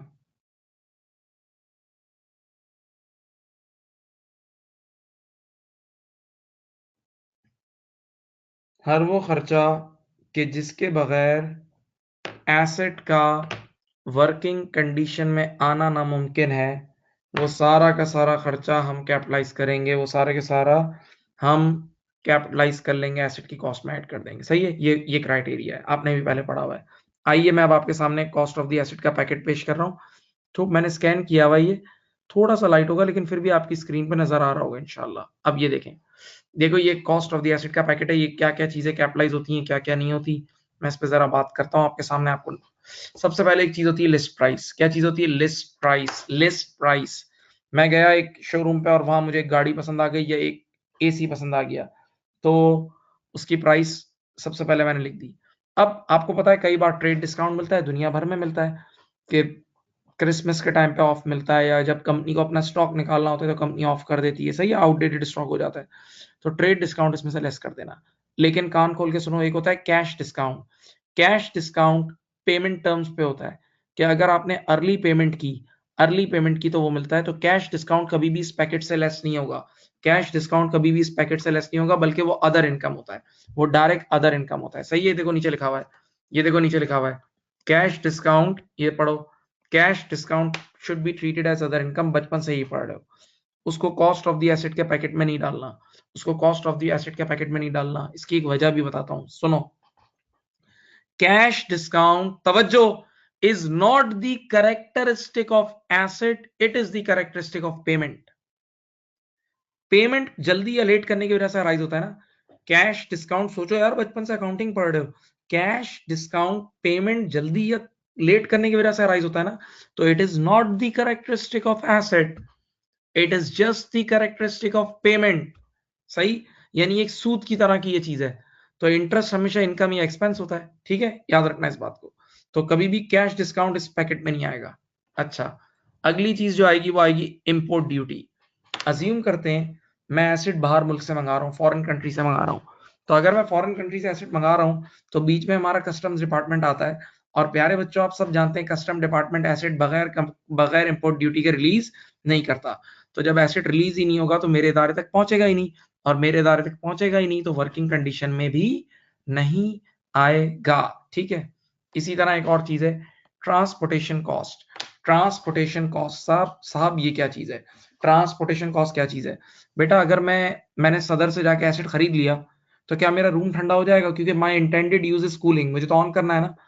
तो सदर से AC खरीदने से मेरा कभी भी रूम ठंडा नहीं होगा, पहले गाड़ी में डाल के लाना होगा। तो ट्रांसपोर्टेशन कॉस्ट के बगैर एसेट वर्किंग कंडीशन में नहीं आ सकता। इस ट्रांसपोर्टेशन कॉस्ट को और सोचना है तो यूं सोच लो, फ्रेट चार्जेस या शिपिंग कॉस्ट अगर बाहर से आ रही है तो वो भी कैपिटलाइज होगी। ठीक है, then add insurance in transit. Add insurance in transit, साहब ये क्या है जनाबे वाला, ये क्या है? इंश्योरेंस इन ट्रांजिट का मतलब, इंश्योरेंस इन ट्रांजिट का मतलब कुछ एसेट्स इतने महंगे होते हैं या इतने डेलीगेट होते हैं कि जिस ट्रांसपोर्ट कंपनी से हम मंगा रहे होते हैं वो कंपनी बोलती है हम लाके ही नहीं देंगे आपको जब तक आप रास्ते की इंश्योरेंस नहीं कराओगे, रास्ते की। तो ये इंश्योरेंस भी जरूरी है, इसके बगैर एसेट हम तक नहीं पहुंच सकता, एसेट हम तक नहीं पहुंच सकता। ठीक है, राइट। लेकिन हाँ, एक और बात सुनो, एसिड हम तक पहुंच गया और ऑन भी हो गया, सब कुछ ऑन हो गया। अब मैंने एसिड की 3 साल की इंश्योरेंस करा ली, फायर इंश्योरेंस। तो ये जो फायर इंश्योरेंस है ना, रूटीन इंश्योरेंस, ये इसके बगैर भी एसेट ऑन हो जाएगा, और ये रेवेन्यू एक्सपेंडिचर है क्योंकि ये हर साल लग रही होती है। ठीक है, राइट, याद रखना। Then installation cost. एसेट आ गया और इदारे के बाहर पड़ा है, एसेट आगे इदारे के बाहर पड़ा है, तो जब तक एसेट को मैं इंस्टॉल नहीं करूंगा, जब तक मैं एसेट को इंस्टॉल नहीं करूंगा, एसेट कूलिंग नहीं देगा। जब तक मैं एसेट को इंस्टॉल नहीं करूंगा मेरे प्यारे बच्चों, एसेट कूलिंग नहीं देगा, ऑन ही नहीं होगा। ठीक है, तो इंस्टॉलेशन कॉस्ट भी कैपिटलाइज हो जाएगी, वर्किंग कंडीशन में नहीं आ सकता इसके बगैर। ये क्या है, रिमूवल कॉस्ट और साइट प्रिपरेशन। बेटा इधर देखें, ये एक मेरा रूम है जिसमें ऑलरेडी कोई एसेट इंस्टॉल हुआ है, ये मेरा एक रूम है इसमें ऑलरेडी कोई एसेट इंस्टॉल हुआ है। तो अब मुझे यहाँ नया स्प्लिट यूनिट इंस्टॉल करना है, तो पहले मैं क्या करूंगा, पुराने एसी को रिमूव करूंगा, पुराने एसेट को रिमूव करूंगा और इस साइट को प्रिपेयर करूंगा और फिर नया एसेट इंस्टॉल करूंगा ना। तो जब तक मैं रिमूवल कॉस्ट नहीं लगाऊंगा, जब तक मैं रिमूवल कॉस्ट नहीं लगाऊंगा तब तक मेरा नया एसेट वर्किंग कंडीशन में नहीं आ सकता। तो रिमूवल कॉस्ट भी कैपिटलाइज हो जाएगी, रिमूवल कॉस्ट भी क्या हो जाएगी, कैपिटलाइज हो जाएगी। ठीक है। अच्छा, एक चीज होती है प्री प्रोडक्शन टेस्टिंग, एक चीज होती है प्री प्रोडक्शन टेस्टिंग, एक चीज होती है प्री प्रोडक्शन टेस्टिंग। साहब ये क्या चीज होती है प्री प्रोडक्शन टेस्टिंग का मतलब, सामने देखेंगे प्लीज आप लोग। प्री प्रोडक्शन टेस्टिंग का मतलब बेटा कुछ एसिड्स ऐसे होते हैं कि जब आप उसको खरीदते हो ना, मेरी तरफ देखें, तो एक क्लियर उस पर लिखा हुआ होता है कि पहले 1000 यूनिट इसमें से जाया करें, 1000 यूनिट इसको जाया करेंगे तब ये अपनी ओरिजिनल हालत में आएगा, 1000 यूनिट का वेस्टेज करो तब जाके अपनी ओरिजिनल हालत में आएगा। तो जब तक ये वेस्टेज नहीं करोगे तो आप एसिड की ओरिजिनल क्वालिटी वाली हालत में नहीं ला सकते। सही, राइट। तो प्री प्रोडक्शन टेस्टिंग भी क्या हो जाएगी, कैपिटलाइज हो जाएगी। ये प्री प्रोडक्शन टेस्टिंग का जो लॉस होता है ये भी हम कैपिटलाइज करेंगे, क्योंकि इसके बगैर एसिड नॉर्मल वर्किंग कंडीशन में नहीं आ सकता, इसके बगैर एसिड नॉर्मल वर्किंग कंडीशन में नहीं आ सकता। Okay, right. Then add professional fees. सही बेटा, कई बार एसेट को खरीदने के लिए बीच में लॉयर लाना पड़ता है, लॉयर रखना पड़ता है, उसकी लीगल कॉस्ट वगैरह भी लग रही होती है, लॉयर रखा हुआ होता है तो उसकी लीगल कॉस्ट वगैरह भी लग रही होती है, या एसेट को कई बार इंस्टॉल करने के लिए प्रोफेशनल्स को बुलाना पड़ता है, आर्किटेक्ट्स वगैरह, तो ये एक इंस्टॉलेशन कॉस्ट का ही पार्ट बन जाता है। तो अगर आपने ये प्रोफेशनल फीस भी इनकर नहीं की तो एसेट वर्किंग कंडीशन में नहीं आ सकता। ठीक है, देखो मैंने यहां तक बता दिया है, यहां तक बात बता दी है। अब ये एक लाइन है ऐड कंपलसरी डिस्पोजल कॉस्ट, इसको छोड़ दो, इसके ऊपर मैं पूरी एक क्लास दूंगा, बहुत लंबी क्लास दूंगा, ये बड़ा लंबा गेम है।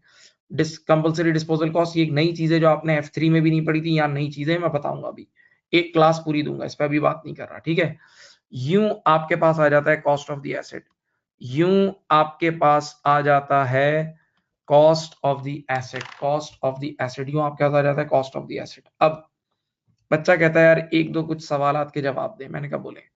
तो बच्चे ने पहला सवाल ये पूछा, सुनो, ये एक नीचे लाइन लिखी हुई है, staff training cost must not be capitalised.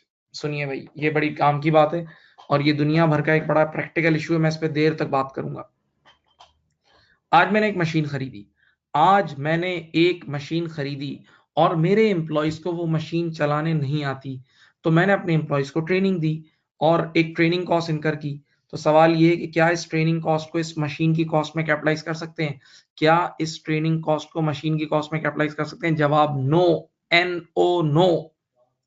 Reason क्या है? बच्चे ने कहा रीजन क्या है? मैं 3 रीजन देता हूं और मैं बताऊंगा एग्जाम में कौन सा लिख के आना है, अपने 3 दे रहा हूं। पहला, ये खर्चा एम्प्लॉय पे हुआ है, मशीन पे तो हुआ ही नहीं है, ये खर्चा एम्प्लॉय पे हुआ है, मशीन पे नहीं हुआ, तो मशीन की कॉस्ट में क्यों कैपिटलाइज करूं, एक वजह। दूसरी दलील, एक बार मैंने एम्प्लॉय को ट्रेनिंग दे दी, एक बार मैंने एम्प्लॉय को ट्रेनिंग दे दी तो एम्प्लॉय के अंदर स्किल्स आ जाएंगी, एम्प्लॉय के अंदर वो स्किल्स आ गई, एक बार वो स्किल्स आ गई तो वो इस मशीन पे भी यूज कर सकता है और भी बहुत सारी मशीन पे यूज कर लेगा इसके जैसी। तो इसका मतलब इस मशीन के लिए खास तो नहीं हुई ना। हाँ, और तीसरी और सबसे बड़ी दलील जो है ना, असल जो एग्जाम में लिखनी है, तीसरी दलील, कि staff training cost controllability test पे पूरा नहीं उतरती, staff training cost controllability test पे पूरा नहीं उतरती। कान खोलो, आजकल के दौर में सिर्फ वही चीज एसिड रिकॉर्ड हो सकती है, आजकल के दौर में सिर्फ वही चीज एसिड रिकॉर्ड हो सकती है जो हमारे कंट्रोल में है, आजकल के दौर में सिर्फ वही चीज एसिड रिकॉर्ड हो सकती है जो हमारे कंट्रोल में, जिससे मिलने वाला इकोनॉमिक बेनिफिट हमारे कंट्रोल में। तो याद रखना, एम्प्लॉइज से मिलने वाला इकोनॉमिक बेनिफिट हमारे कंट्रोल में नहीं है, एम्प्लॉइज कभी भी रिजाइन करके जा सकते हैं, कभी भी रिजाइन करके जा सकते हैं। तो यही वजह है कि एम्प्लॉइज से मिलने वाला इकोनॉमिक बेनिफिट हमारे कंट्रोल में नहीं है, हमारे कंट्रोल में नहीं है, तभी स्टाफ ट्रेनिंग कॉस्ट को कैपिटलाइज नहीं करते, तभी स्टाफ ट्रेनिंग कॉस्ट को कैपिटलाइज नहीं करते हैं। तभी स्टाफ ट्रेनिंग कॉस्ट को कैपिटलाइज नहीं करते हैं। ओके, अब 1 मिनट में खामोश हूं, फिर और बातें बताता हूं। 1 मिनट खामोश होता हूं, चुप हो गया हूं।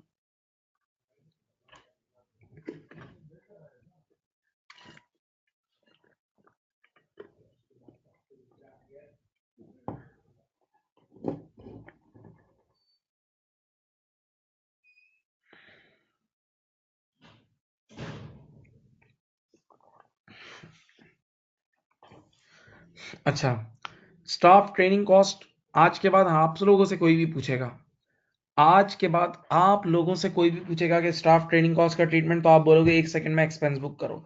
आप लोगों से कोई भी पूछेगा, और हमारे कोर्स के हद तक बता रहा हूं कि आपसे कोई भी पूछेगा स्टाफ ट्रेनिंग कॉस्ट का क्या होगा, आप सिंपल बोल देना, ज्यादा बातें नहीं करना। आप बोलेंगे भाई साहब इसको 1 सेकंड में एक्सपेंस आउट कर दो, 1 सेकंड में इसको क्या कर दो, एक्सपेंस आउट कर दो, इसको 1 सेकंड में एक्सपेंस आउट कर दो। यही आप बोलना, बिल्कुल सही जवाब यही है, इसका जवाब भी सही जवाब यही है। ठीक है, अगली बात सुने, लेकिन इसकी कुछ एक्सेप्शंस भी हैं। मैंने 2015 में एक ट्रेनिंग सेशन लिया था, एक सेशन कंडक्ट किया था, तो उसने कुछ एक दो मिसालें अच्छी दी थी, तो मैं शेयर करता हूं आप लोगों से। सुने कि दुनिया में कुछ ऐसी जगह भी है जहां स्टाफ ट्रेनिंग कॉस्ट कैपिटलाइज होती है, लेकिन ये एक्सेप्शंस हैं। जो अब मैं बताने जा रहा हूँ एक्सेप्शन। रूटीन आपसे कोई भी पूछेगा तो आप क्या बोलोगे, स्टाफ ट्रेनिंग कॉस्ट कैपिटलाइज नहीं होती है। एक्सेप्शन सुनो, ये देखो, ये देखें। Number 1 exception, US army pilot training. सुनो भाई, आंखें खोलो। यूएस आर्मी एक एक पायलट को ट्रेन करने पे, यूएस का जो, यूनाइटेड स्टेट्स का जो एक एक पायलट होता है ना, उसको ट्रेन करने के लिए $1 मिलियन खर्चा होता है। एक पायलट को ट्रेन करने के लिए $1 मिलियन की कॉस्ट लगाती है यूएस आर्मी। तो अब एक बात सोचो, जब वो $1 मिलियन, अब पाकिस्तान के कितने 14 करोड़ रुपए हो गए, 14 करोड़। तो जब वो $1 मिलियन की कॉस्ट, एक एक $1 मिलियन की कॉस्ट, सुने, एक एक बंदे पे लगाती है ना, एक पे, तो उससे कॉन्ट्रैक्ट करती है यूएस आर्मी कि यार आप अगले 10 साल तक हमें छोड़ के नहीं जा सकते। या फिर कुछ कॉन्ट्रैक्ट ऐसे होते हैं कि अगर हमें छोड़ के गए ना, तो 10 साल तक किसी कमर्शियल एयरलाइन में काम नहीं कर सकते, घर पे बैठना, घर पे बैठ के रोटियां पकाना, आप फिर कहीं काम नहीं कर सकोगे पूरे शहर में।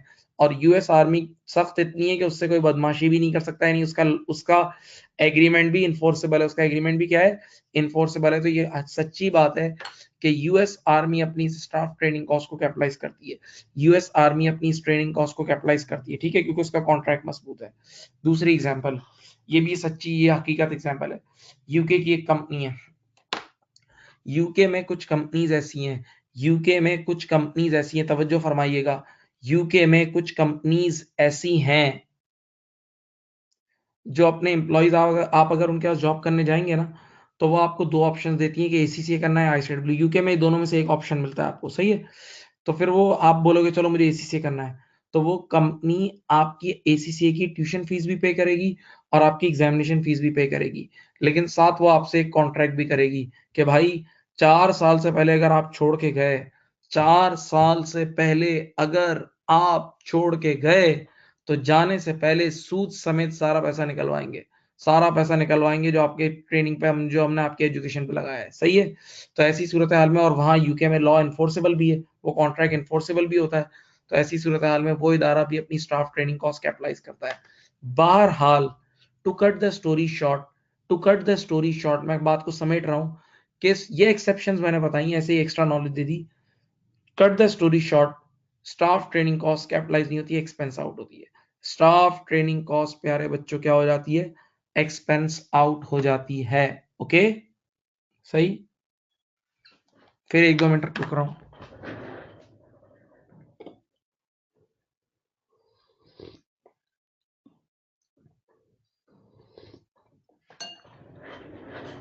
हाँ जी, अब एक और लाइन लिखी हुई है, abnormal cost should be treated as a revenue expenditure.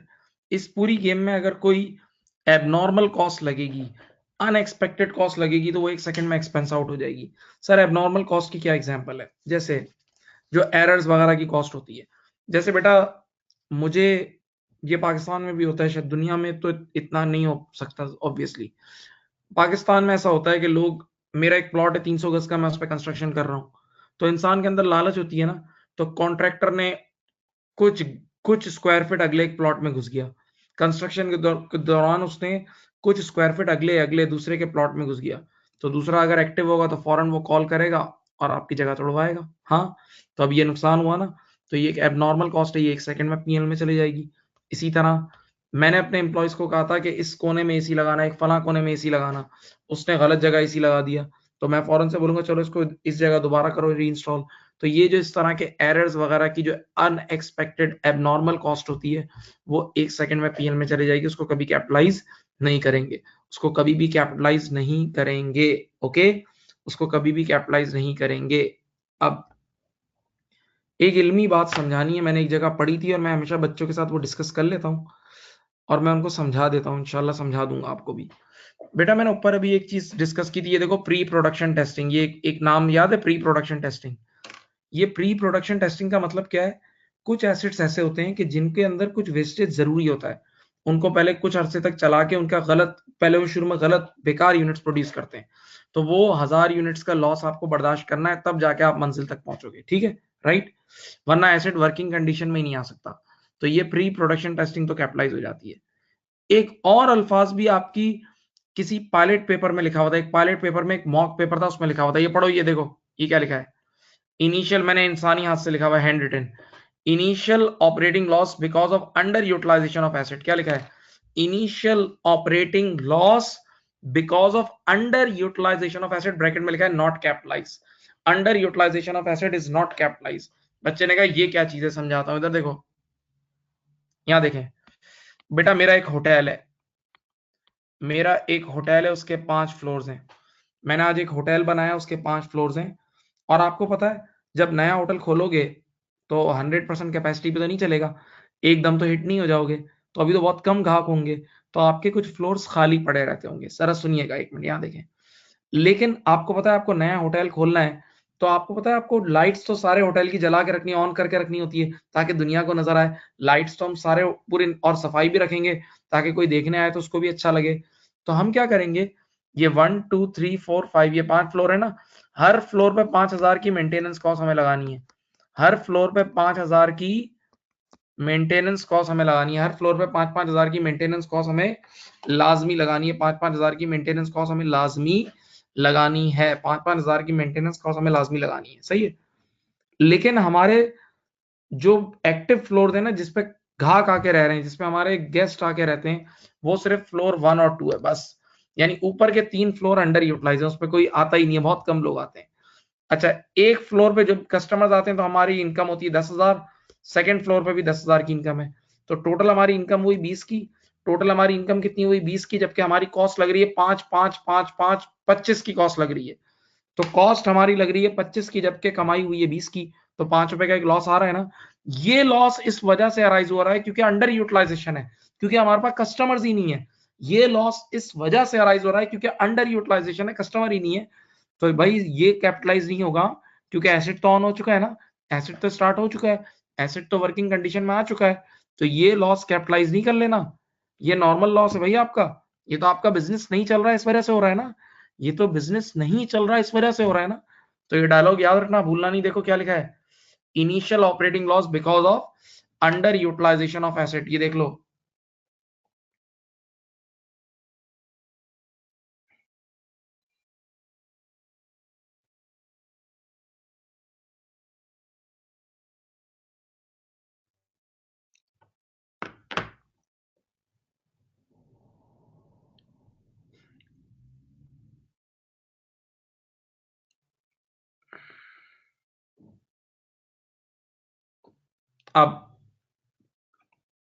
अब ये थी इनिशियल मेजरमेंट, ये सारी बातें जो मैंने बताई इनिशियल मेजरमेंट।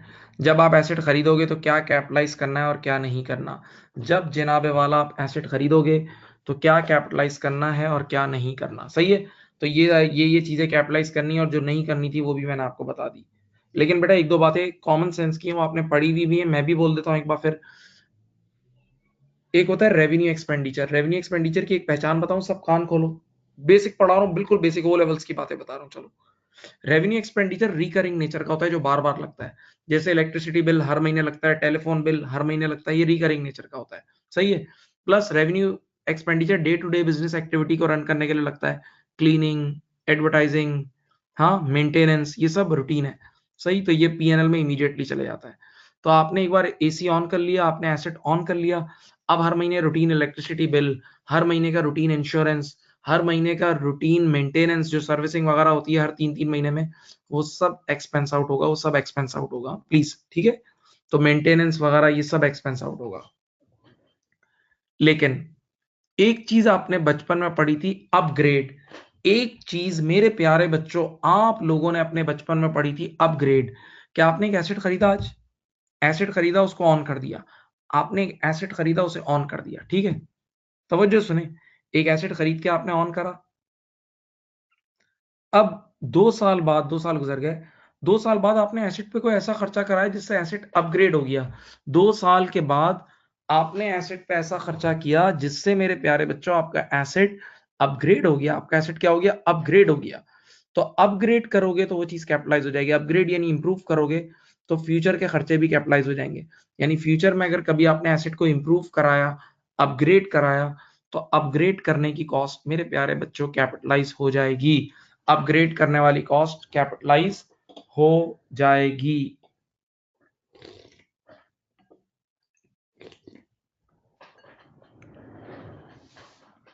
सही। अब इस फ्यूचर के एक्सपेंडिचर का नाम क्या है, सब्सीक्वेंट एक्सपेंडिचर। देखो दो नाम पढ़े हमने, एक तो था इनिशियल मेजरमेंट। इनिशियल मेजरमेंट का मतलब खरीदते वक्त क्या क्या कैपिटलाइज होगा। अब सब्सीक्वेंट मेजरमेंट का मतलब अगर मैंने आज एसेट बाय किया है मिसाल के तौर पे, और 2 साल बाद उस पर कोई बड़ा खर्चा किया है, 2 साल के बाद अगर मैंने उस एसेट को इंप्रूव किया या कोई अपग्रेड किया है, तो क्या फ्यूचर में कोई खर्चा कैपिटलाइज हो सकता है? फ्यूचर में एसेट की कॉस्ट चेंज हो सकती है, बिल्कुल हो सकती है, लेकिन उसका एक कानून है, क्राइटेरिया है, पढ़ें। क्राइटेरिया क्या है?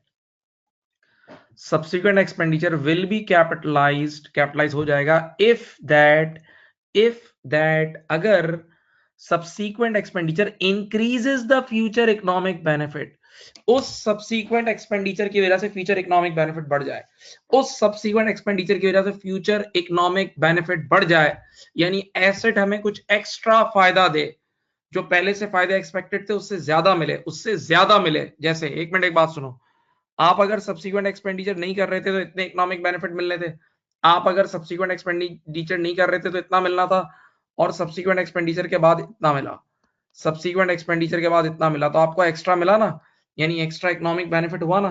तो याद रखना, अगर उस फ्यूचर सब्सिक्वेंट एक्सपेंडिचर की वजह से एक्स्ट्रा इकोनॉमिक बेनिफिट होगा, एक्स्ट्रा इकोनॉमिक बेनिफिट होगा, तो कान खोल के सुनो, ऐसा सब्सिक्वेंट एक्सपेंडिचर कैपिटलाइज करेंगे। बच्चे ने कहा जो बात तुम बोल रहे हो उसकी कोई मिसाल है? जी 3 मिसालें दे रहा हूं, लिखी हुई हैं, देखो मेरे नोट्स में लिखी हुई है, पढ़ो। Example of increases in economic benefit, ये देखो। Number 1, increase in useful life. बेटा मेरे पास एक चाइना का स्प्लिट यूनिट था, तो चाइना के स्प्लिट यूनिट का दिल भी चाइना का होता है। दिल से मुराद एसी का दिल होता है कंप्रेसर, एसी का दिल क्या होता है, कंप्रेसर। तो 2 साल बाद मुझे किसी ने कहा कि इसमें जैपनीज कंप्रेसर लगवाएं, तो मैंने पुराना कंप्रेसर निकलवा के जैपनीज कंप्रेसर लगवाया, तो उसकी लाइफ होती है 10 साल। तो अब लाइफ बढ़ गई, पहले लाइफ कम थी, अब लाइफ बढ़ गई। तो बेटा अब जब लाइफ बढ़ गई तो ये एसिड ज्यादा साल यूज होगा ना, जब एसिड ज्यादा साल यूज होगा तो ज्यादा इकोनॉमिक बेनिफिट मिलेगा ना। सोचें, तो इंक्रीज इन यूजफुल लाइफ अगर कर देगा,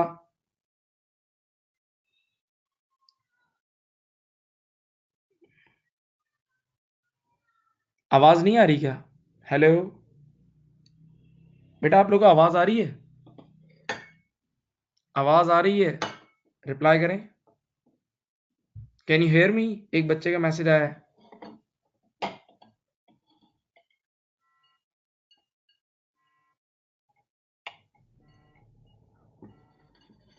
हाँ आ रही है आवाज, आ रही है भैया, आ रही है, आवाज आ रही है। आपके जिसको मसला होगा उसके इंटरनेट में इशू होगा, यहां से प्रॉपर चल रहा है, जिसको मसला होगा उसके इंटरनेट में इशू होगा बेटा।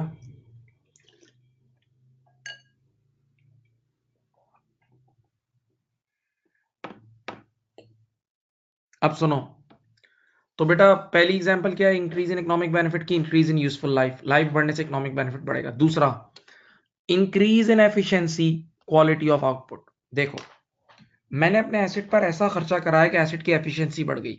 मिसाल के तौर पे पहले 1 घंटे में 10 यूनिट बना के देता था, अब 1 घंटे में 30 यूनिट्स बनेंगे। सही? या यूं समझ लो, इसका एक और मिसाल है। पहले पहले जो मेरी मशीनरी थी ना, उससे जो प्रोडक्ट बन के निकल रही थी, मेरी मशीनरी से जो प्रोडक्ट बन के निकल रही थी, वो बहुत लो क्वालिटी प्रोडक्ट थी। अब मैंने ऐसा अपग्रेड कराया मशीनरी को कि बहुत हाई क्वालिटी प्रोडक्ट बन के निकल रही है, बहुत हाई क्वालिटी प्रोडक्ट बन के निकल रही है, बहुत हाई क्वालिटी प्रोडक्ट बन के निकल रही है। तो बेटा हाई क्वालिटी प्रोडक्ट बन के निकलेगी तो महंगी बिकेगी, तो ये इकोनॉमिक बेनिफिट ही तो है। हाँ, या हाई क्वालिटी प्रोडक्ट अगर मैं कस्टमर को दूंगा तो कस्टमर सेटिस्फेक्शन बढ़ेगी, तो ये भी इकोनॉमिक बेनिफिट है। ठीक, तो पहला मैंने मिसाल क्या दी है, इंक्रीज इन लाइफ की। दूसरी दी है इंक्रीज इन एफिशिएंसी की। तीसरी सुनो, decrease in operating cost. Decrease in operating cost, decrease in operating cost. बच्चे ने कहा ये क्या चीज है? सुने बेटा, मेरा एसेट पहले था मैनुअल, तो 10 लड़के मिलके उसको ऑपरेट करते थे। पहले मेरा एसेट मैनुअल था, 10 लोग मिलके उसको ऑपरेट करते थे, तो 10 लोगों की ऑपरेटिंग कॉस्ट लगती थी। अब मैंने ऐसी ऐसी ऑटोमेटिक डिवाइसेस लगा दी और ऐसा अपग्रेड कराया कि सिर्फ एक आदमी उस एसेट को ऑपरेट कर लेता है। तो बेटा 9 लड़कों की सैलरी बच गई ना, 9 लड़कों की सैलरी बच गई ना। सोचो, नहीं समझे? 9 लड़कों की सैलरी बच गई। तो ऐसी सूरत हाल में मेरे प्यारे बच्चों, ये भी मेरी इकोनॉमिक बेनिफिट है। ये भी क्या है? इकोनॉमिक बेनिफिट है। ठीक है, तो फिर कान खोलो, क्या फ्यूचर का सब्सिक्वेंट एक्सपेंडिचर कैपिटलाइज हो सकता है? बिल्कुल हो सकता है। सब्सिक्वेंट एक्सपेंडिचर कैपिटलाइज हो सकता है अगर अगर अगर सब्सिक्वेंट एक्सपेंडिचर कैपिटलाइज हो सकता है अगर उसकी वजह से इकोनॉमिक बेनिफिट बढ़ जाए, और मैंने उसकी मिसालें आपको दे दी है।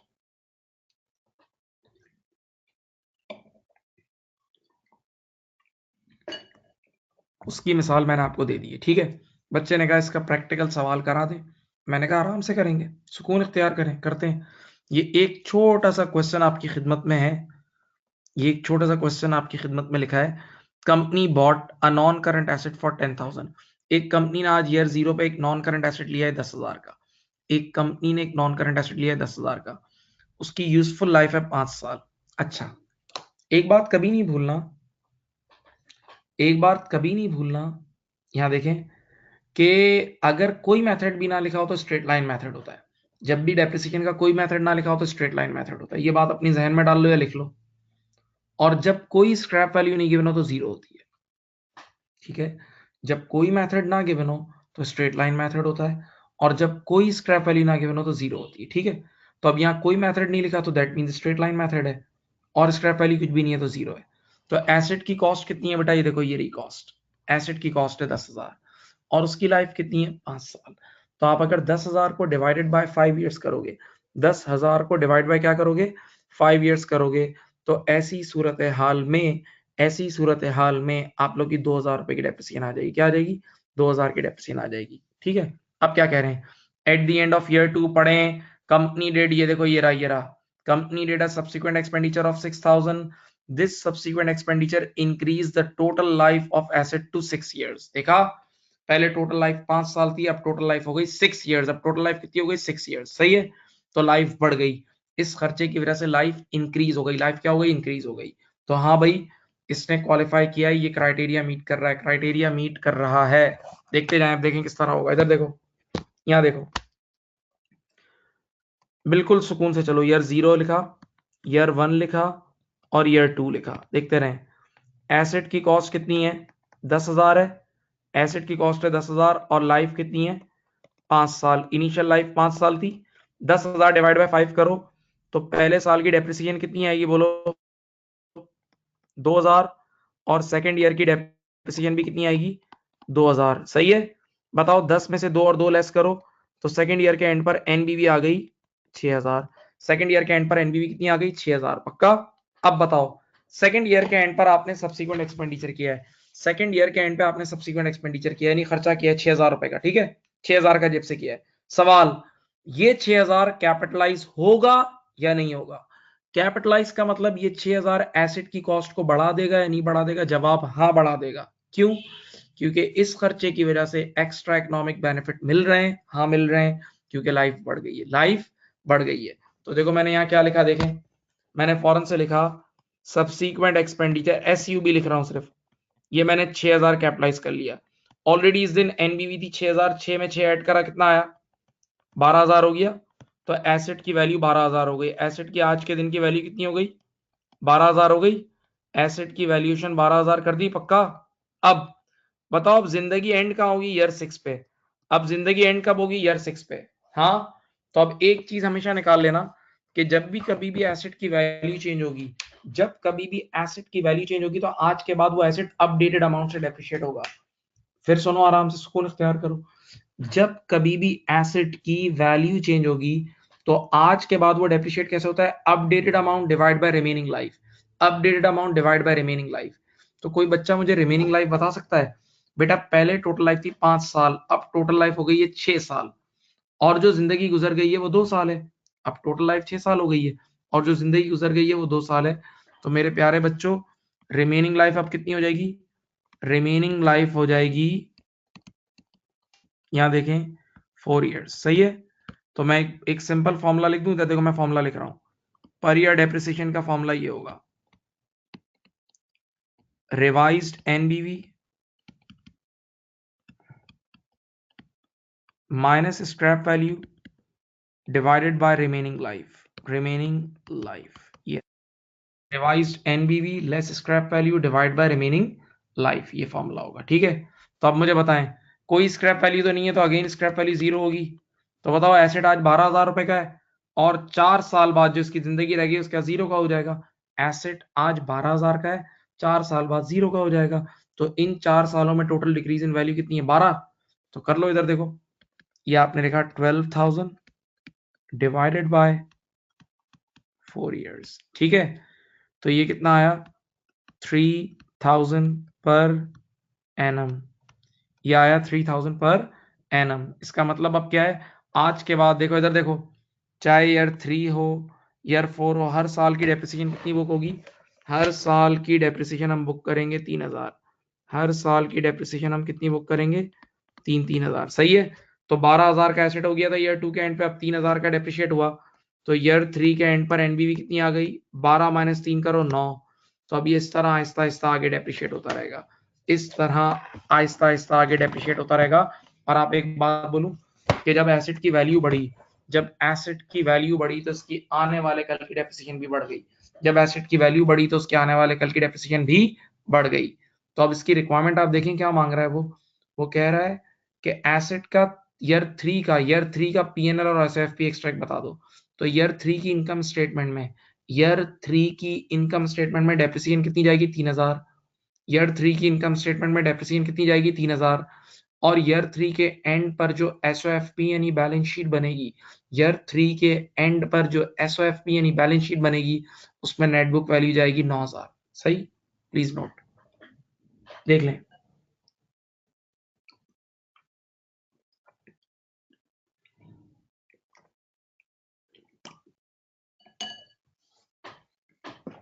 एक नजर देख लें आराम से।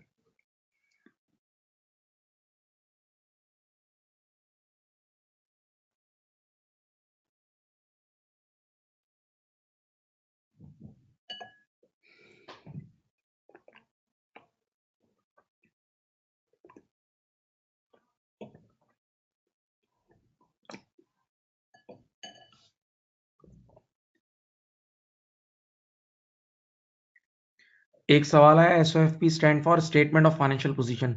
स्टेटमेंट ऑफ फाइनेंशियल पोजीशन, प्यारे बच्चों, एसओएफपी बैलेंस शीट का नया नाम है। कई सालों से बैलेंस शीट का नाम अब एसओएफपी हो गया है। तो स्टेटमेंट ऑफ फाइनेंशियल पोजीशन। एक प्लीज मेरे प्यारे बच्चों एक मैसेज हिट करो, मुझे बताओ यहां तक आप लोग साथ हैं? Are you connected? आप लोग बिल्कुल साथ साथ चल रहे हैं?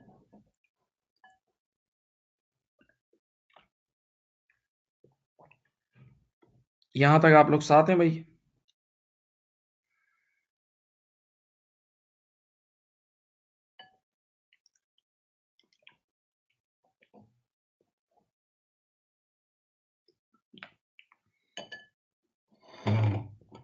चलें, मैं अब एक और क्वेश्चन लिखता हूं, एक और क्वेश्चन वो मैं लिखता हूं, सुने। यहां देखें,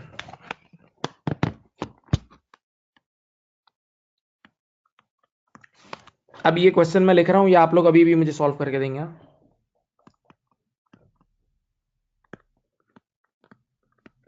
company bought a non NCA का मतलब non current asset for $20,000, life थी इसकी 10 years, subsequent expenditure at the end of year 3 is equal to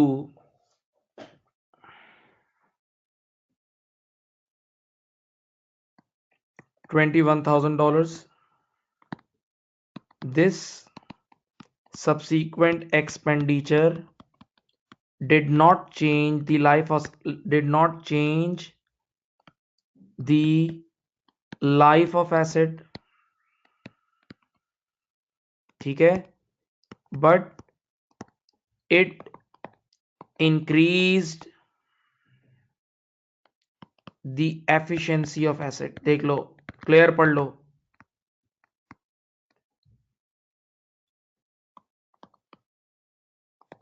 ठीक है। रिक्वायरमेंट सुनो, प्रॉफिट एंड लॉस यानी PNL and SOFP extract for year 4 sorry.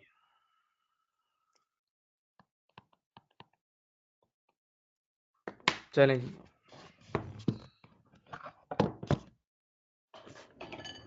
करें solve. जब कोई स्क्रैप वैल्यू नहीं होती तो जीरो होती है, और जब कोई मेथड ना गिवन हो तो स्ट्रेट लाइन होता है। करें आप लोग।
चलो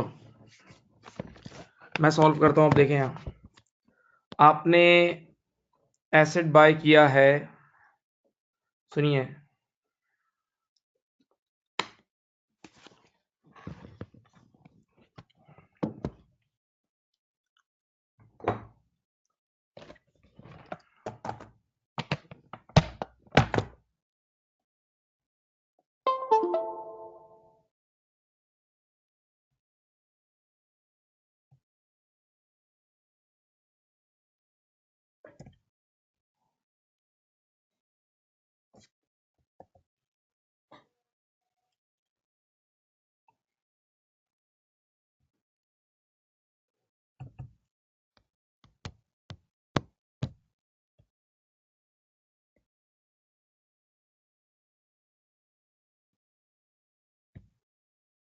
चलें,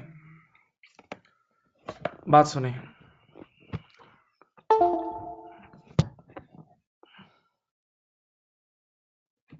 आपने एसिड बाय किया है कितने का, देखते जाएं।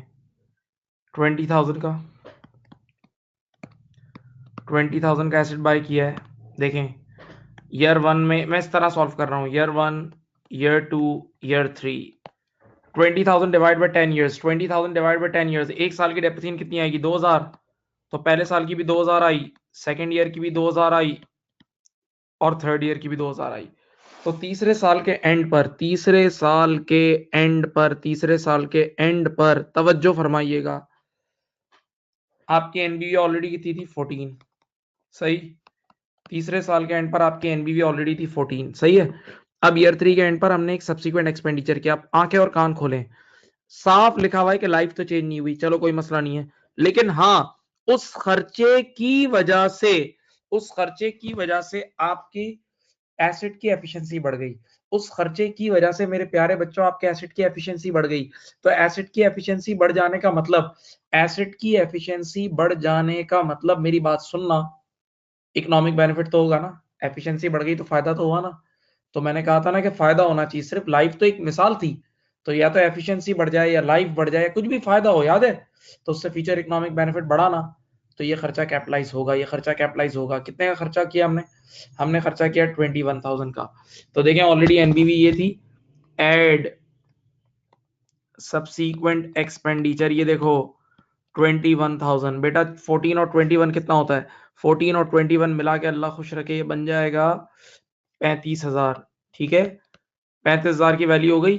हाँ, अब बताओ, एक बार एसेट की वैल्यू चेंज हो गई तो आज के बाद एक ही सिंपल तरीका है। देखो, एक बार एसेट की वैल्यू चेंज हो गई तो आज के बाद अपडेटेड अमाउंट यानी revised amount divided by remaining life, updated amount यानी revised amount divide by remaining life, updated amount यानी revised amount divide by remaining life.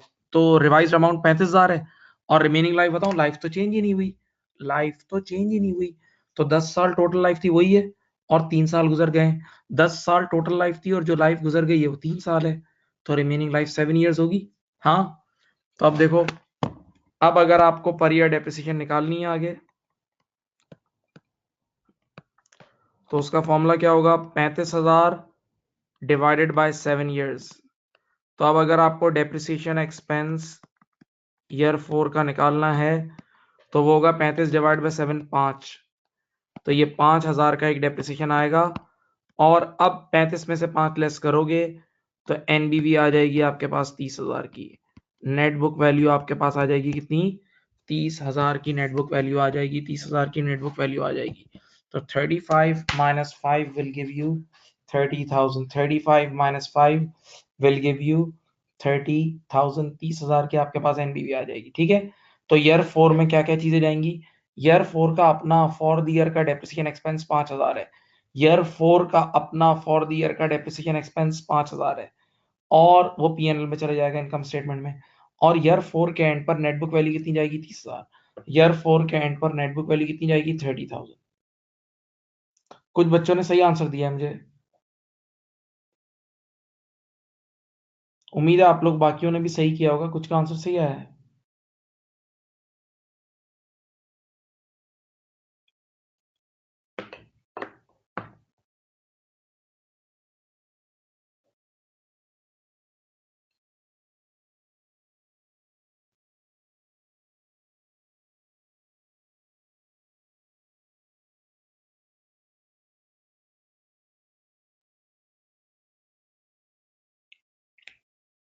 सही,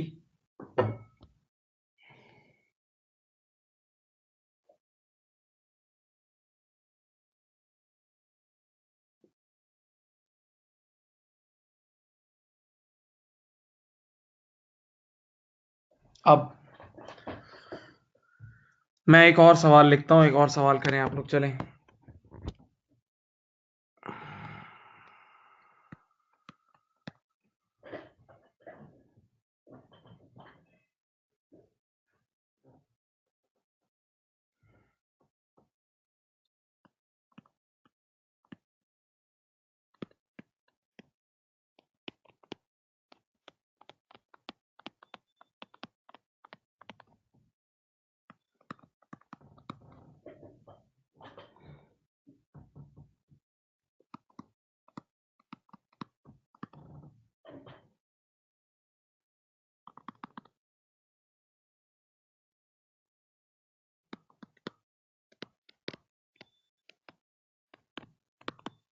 there was an accident of this car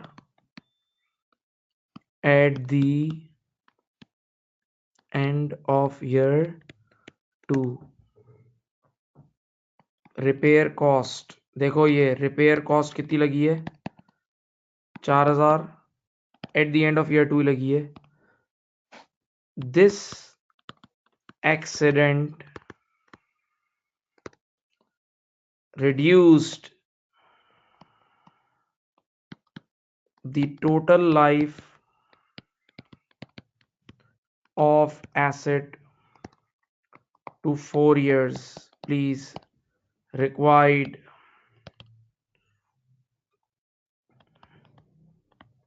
P&L and SOFP for year 2 and 3. year 2 and year 3. चलो please देखो बेटा, 40,000 की गाड़ी ली, life थी 5 साल, लेकिन ईयर 2 के एंड पर, ईयर 2 के अंदर या ईयर 2 के आखिरी दिन समझ लो, एक्सीडेंट हुआ और उस एक्सीडेंट की वजह से रिपेयर करानी पड़ी, और रिपेयर के बाद एसेट की लाइफ बढ़ने के बजाय उल्टा कम हो गई, बड़ी नहीं उल्टा कम हो गई. तो इकोनॉमिक बेनिफिट इस बार नहीं हुआ है, बड़ा नहीं है. तो अब आप सोच लें रिपेयर का क्या करना चाहिए. तो मुझे ईयर 2 का भी एक्सपेंस बताएं और ईयर 3 का भी एक्सपेंस बताएं. ईयर 2 और ईयर 3 के टोटल एक्सपेंसेस बताएं.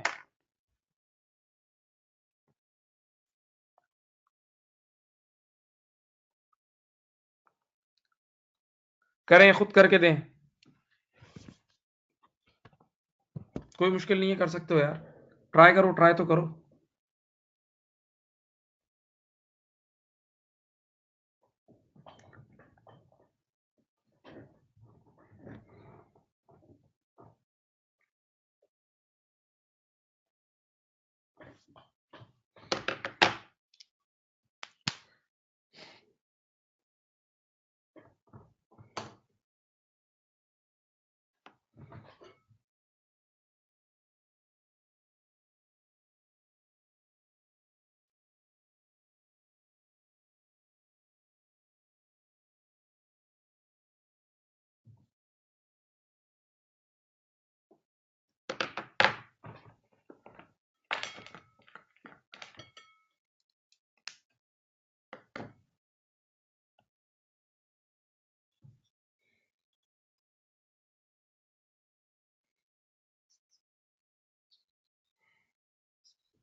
चलें, काफी अच्छे आंसर्स आ गए, मैं अब डिस्कस कर लेता हूं. तो देखें, पहली बात तो ये कि इस बार कैपिटलाइज नहीं होगा, ये रिपेयर कॉस्ट कैपिटलाइज नहीं होगी, रिपेयर्स 1 सेकंड में एक्सपेंस आउट हो जाएगी. ये रिपेयर्स 1 सेकंड में एक्सपेंस आउट हो जाएगी क्योंकि इसने कहीं कोई लाइफ बढ़ाने का जिक्र या कोई एक्स्ट्रा इकोनॉमिक बेनिफिट इसकी वजह से नहीं मिला है. सही है. अब देखें क्या करेंगे. आप सामने देखें, हमने एसेट लिया जनाबे वाला, हमने एसेट लिया 40,000 का. सही. ईयर 1 में हमने उसको डेप्रिशिएट करा, 40,000 डिवाइड बाय 5, 8,000. सही है, ये ईयर 1 की डेप्रिसिएशन है।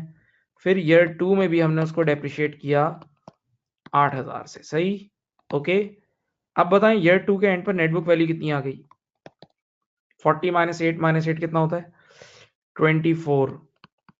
ठीक है, अब ईयर 2 के एंड पर एक्सीडेंट हुआ, सुकून से सुने, ईयर 2 के आखिरी दिन समझ लो एक्सीडेंट हुआ, और उसी वक्त हमने क्या करा, उसी वक्त हमने एक 4,000 का एक्सीडेंट वो रिपेयर कॉस्ट लगाई।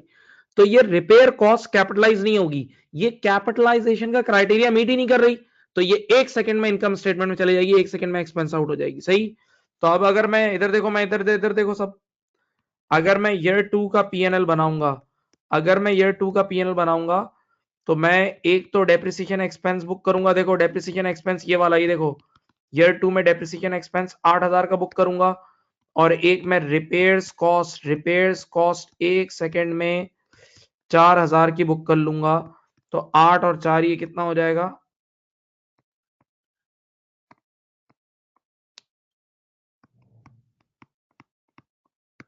12,000। 8 और 4 12,000 ये आ जाएगा, 8 और 4 12,000 ये आ जाएगा। ओके, राइट, पक्का, डन। ये 12,000 का एक्सपेंस आपके पास आ जाएगा। अब एसेट की कोई वैल्यू चेंज नहीं हुई, ये दो ईयर 2 का पीएनएल बन गया, एसेट की वैल्यू चेंज नहीं हुई, लेकिन हाँ उसकी लाइफ चेंज हो गई। बेटा सोचें, एसेट की वैल्यू चेंज नहीं हुई लेकिन उसकी लाइफ चेंज हो गई, तो रिमेनिंग लाइफ भी चेंज हो जाएगी। जब लाइफ चेंज हो गई तो रिमेनिंग लाइफ भी चेंज हो जाएगी। और कान खोल के सुनो, एसेट की या तो कॉस्ट चेंज हो जाए, या उसकी लाइफ चेंज हो जाए, या उसकी स्क्रैप वैल्यू चेंज हो जाए। फिर बोल रहा हूं, फिर सुनो, एसेट की या तो कॉस्ट चेंज हो जाए, या उसकी लाइफ चेंज हो जाए, या उसकी स्क्रैप वैल्यू चेंज हो जाए, तो आने वाले कल की डेप्रिसिएशन चेंज हो जाएगी। हाँ, तो आप करेंगे क्या? NBV divide by remaining life year 3 के लिए। इधर देखें, जब मुझे ईयर 3 की डेप्रिसिएशन निकालनी होगी, ईयर 3 की मुझे डेप्रिसिएशन निकालनी होगी, तो एनबीवी तो यही है, कितनी, डिवाइडेड बाय रिमेनिंग लाइफ। अब कितनी रह गई है? 2 इयर्स। रिमेनिंग लाइफ कितनी रह गई है? 2 इयर्स, क्योंकि अब टोटल लाइफ 4 साल हो गई है, टोटल लाइफ 4 साल हो गई है, और 2 साल गुजर चुके हैं। टोटल लाइफ 4 साल हो गई और 2 साल गुजर चुके हैं, तो रिमेनिंग लाइफ 2 साल होगी। तो 24 डिवाइड बाय 2 इज, अब आएगा ईयर 3 का डेप्रिसिएशन 12,000, और 24,000 में से 12,000 निकाल दूंगा, तो मेरे पास एनबीवी आ जाएगी एंड में 12 की।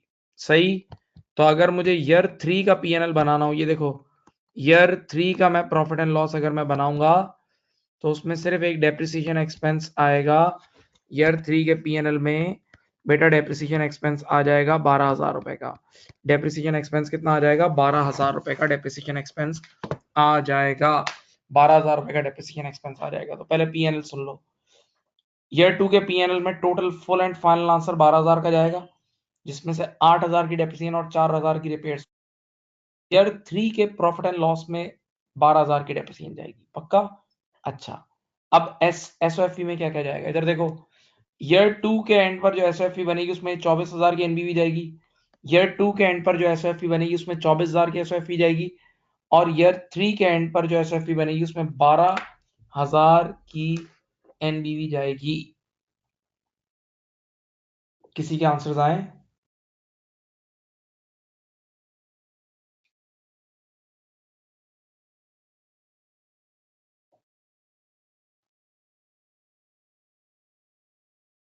हाँ, कुछ बच्चों के सही भी आए।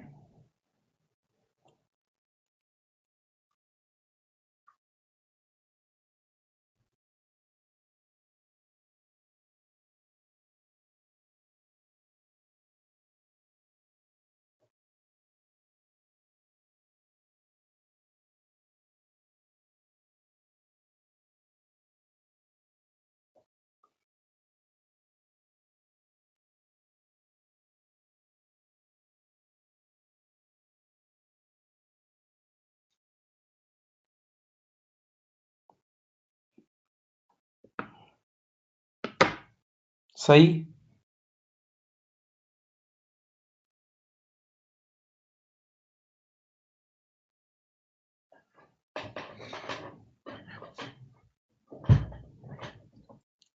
सही समझ में आ गया भाई? एक मैसेज तो करो बेटा, थोड़ा सा मुझे भी एक्टिव करो ना।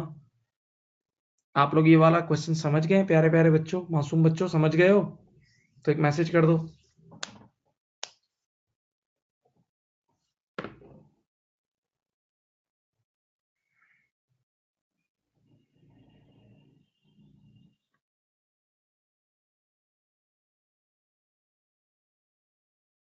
चलो जी, थैंक यू।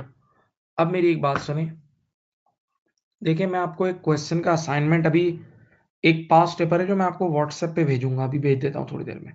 एक पास्ट पेपर है जो मैं आप लोगों को व्हाट्सएप पे भेजूंगा, उसको आराम से सॉल्व करना। पहले मैं एक इंट्रोडक्शन दे दूं, उसमें 3 सालों का, वो 3 सालों के लिए पास्ट पेपर है, 3 सालों का प्रॉफिट एंड लॉस भी बनाना है और 3 सालों का एसओएफपी भी बनाना है। 3 सालों का, मैं पहले आपको हिंट दे रहा हूँ, 3 सालों का पीएनएल एक्सट्रैक्ट भी बनाना है और 3 सालों का एसओएफपी भी बनाना है। पहली बात हो गई। दूसरी बात सुनो, कान खोलो, दूसरी बात सुनो बेटा। उसमें कहानी ऐसी है कि सबसे पहले आप 3 साल का सवाल है ना, तो तीनों सालों का जो पहला साल होगा ना, फर्स्ट ईयर के बिगनिंग में आप एसेट खरीदोगे, तो एसेट खरीदते वक्त इनिशियल रिकग्निशन के वक्त क्या क्या चीजें कैपिटलाइज होंगी, तो कॉस्ट ऑफ द एसेट का पैकेट बनेगा जो ऊपर पड़ा है, जो आज पढ़ाया था ना। तो कॉस्ट ऑफ द एसेट का पैकेट बनाओ और जो फाइनल कॉस्ट आएगी फिर उसको डेप्रिशिएट करो, उसको क्या करो, डेप्रिशिएट करो, ठीक है। फिर 2 साल बाद, 2 साल गुजर जाएंगे, 2 साल बाद एक सब्सिक्वेंट एक्सपेंडिचर होगा, तो बाकायदा सवाल में क्लियर कट हिंट गिवन होगी कि वो सब्सिक्वेंट एक्सपेंडिचर कैपिटलाइज करना है या नहीं करना। तो आपको पता है कि अगर इकोनॉमिक बेनिफिट बढ़ रहे हो, अगर इकोनॉमिक बेनिफिट बढ़ रहे हो तो हम कैपिटलाइज करते हैं, अगर इकोनॉमिक बेनिफिट नहीं बढ़ रहे हो तो मेरे प्यारे बच्चों फिर हम कैपिटलाइज नहीं करते हैं। याद है ये सारी बातें जो मैंने आपको पहले बता दी थी, ठीक है। तो इस तरह की कोई कहानी है, 3 सालों का सवाल होगा जो आपने सॉल्व करना होगा, आपने सॉल्व करना होगा। ये एक बहुत पुराना पास्ट पेपर है लेकिन आप कर सकते हैं। अच्छा अब एक बात सुनो बेटा, तरह यूजफुल लाइफ, मेरी तरफ देखें, जिस तरह यूजफुल लाइफ ईयर्स की फॉर्म में होती है, इसी तरह यूजफुल लाइफ वर्किंग आवर्स की फॉर्म में भी होती है। जिस तरह यूजफुल लाइफ ईयर्स की फॉर्म में होती है, इसी तरह यूजफुल लाइफ वर्किंग आवर्स की फॉर्म में भी होती है, वर्किंग आवर्स की फॉर्म में भी होती है, वर्किंग आवर्स की फॉर्म में भी होती है। मेरी बात को गौर से सुनना। क्या मतलब, जैसे एयरक्राफ्ट है, जब एयरक्राफ्ट एयरलाइन खरीदती है ना, तो उसमें बोला जाता है कि ये एयरक्राफ्ट इतने हजार या इतने लाख घंटे उड़ेगा, फ्लाइंग आवर्स इसके ये हैं। एक बार वो फ्लाइंग आवर्स पूरे हो गए तो अब आप इसको ग्राउंड कर दें, अब आप इसको यूज ना करें, अब आपको उसको यूज ना करें। तो अब वो जो उसकी लाइफ इन आवर्स गिवन है, लाइफ इन वर्किंग आवर्स, वो चाहो तो आप 2 साल में पूरी कर लो, चाहो तो 10 साल में करो, ठीक है। तो अब ऐसे एसेट्स के लिए हम पर ईयर डेप्रिसिएशन नहीं बल्कि पर आवर डेप्रिसिएशन निकालते हैं। ऐसे एसेट के लिए हम पर ईयर डेप्रिसिएशन नहीं बल्कि पर आवर, एक घंटे की डेप्रिसिएशन निकालते हैं। जैसे आज से पहले पर ईयर निकालते थे, अब पर आवर। तो वही फॉर्मूला यूज होता है जो आपने बचपन में पढ़ा है, cost minus scrap value divide bye, पहले लिखते थे लाइफ इन ईयर्स, तो अब इसकी होगी life in hours, life in hours, okay, ठीक है। तो पर आवर डेप्रिसिएशन एक बार निकल आई, एक बार अगर पर आवर डेप्रिसिएशन निकल आई, तो इस जैसे आपकी पर आवर डेप्रिसिएशन आई 80 रुपीज, आपकी डेप्रिसिएशन आई 80 रुपीज पर आवर, यानी एसेट 1 घंटा चलेगा तो 80 रुपए की डेप्रिसिएशन होगी। एसेट 1 घंटा चलेगा तो 80 रुपए की डेप्रिसिएशन होगी। और इस साल एसेट चला है 2000 घंटे, 2000 घंटे चला है, तो जितने नंबर ऑफ आवर्स चला है multiply by per hour depreciation करोगे तो इस साल का डेप्रिसिएशन एक्सपेंस आ जाएगा। सही। तो मैंने काफी सारी हिंट्स आपको दे दी हैं, काफी सारा पुश भी कर दिया है। तो ये सवाल मैं अभी आपको व्हाट्सएप पे भेजता हूँ, इस क्वेश्चन की स्लाइड्स भी भेज, ये आज जो पढ़ा है उसकी भी भेजता हूँ, ठीक है, स्लाइड्स, ठीक है। अपना बहुत ख्याल रखिएगा। कमिंग वीक में मैं इंशाल्लाह 3 क्लासेस ही लूंगा, कोशिश करके 3 ही लूंगा, फ्राइडे सैटरडे संडे, शाम रात के वक्त ही। तो मैं आप लोगों को फिर उसके लिए अपडेट कर दूंगा, आप लोग भी इन टच रहें। और आपने लाजमी अपनी बुक रीडिंग करनी है ईपीएस की, वो आप पे ड्यू हो गई है और वो कर लेनी है, साथ साथ चलोगे तो इंशाल्लाह तकलीफ भी नहीं होगी। अल्लाह हाफिज, अपना बहुत ख्याल रखिएगा, बाय बाय।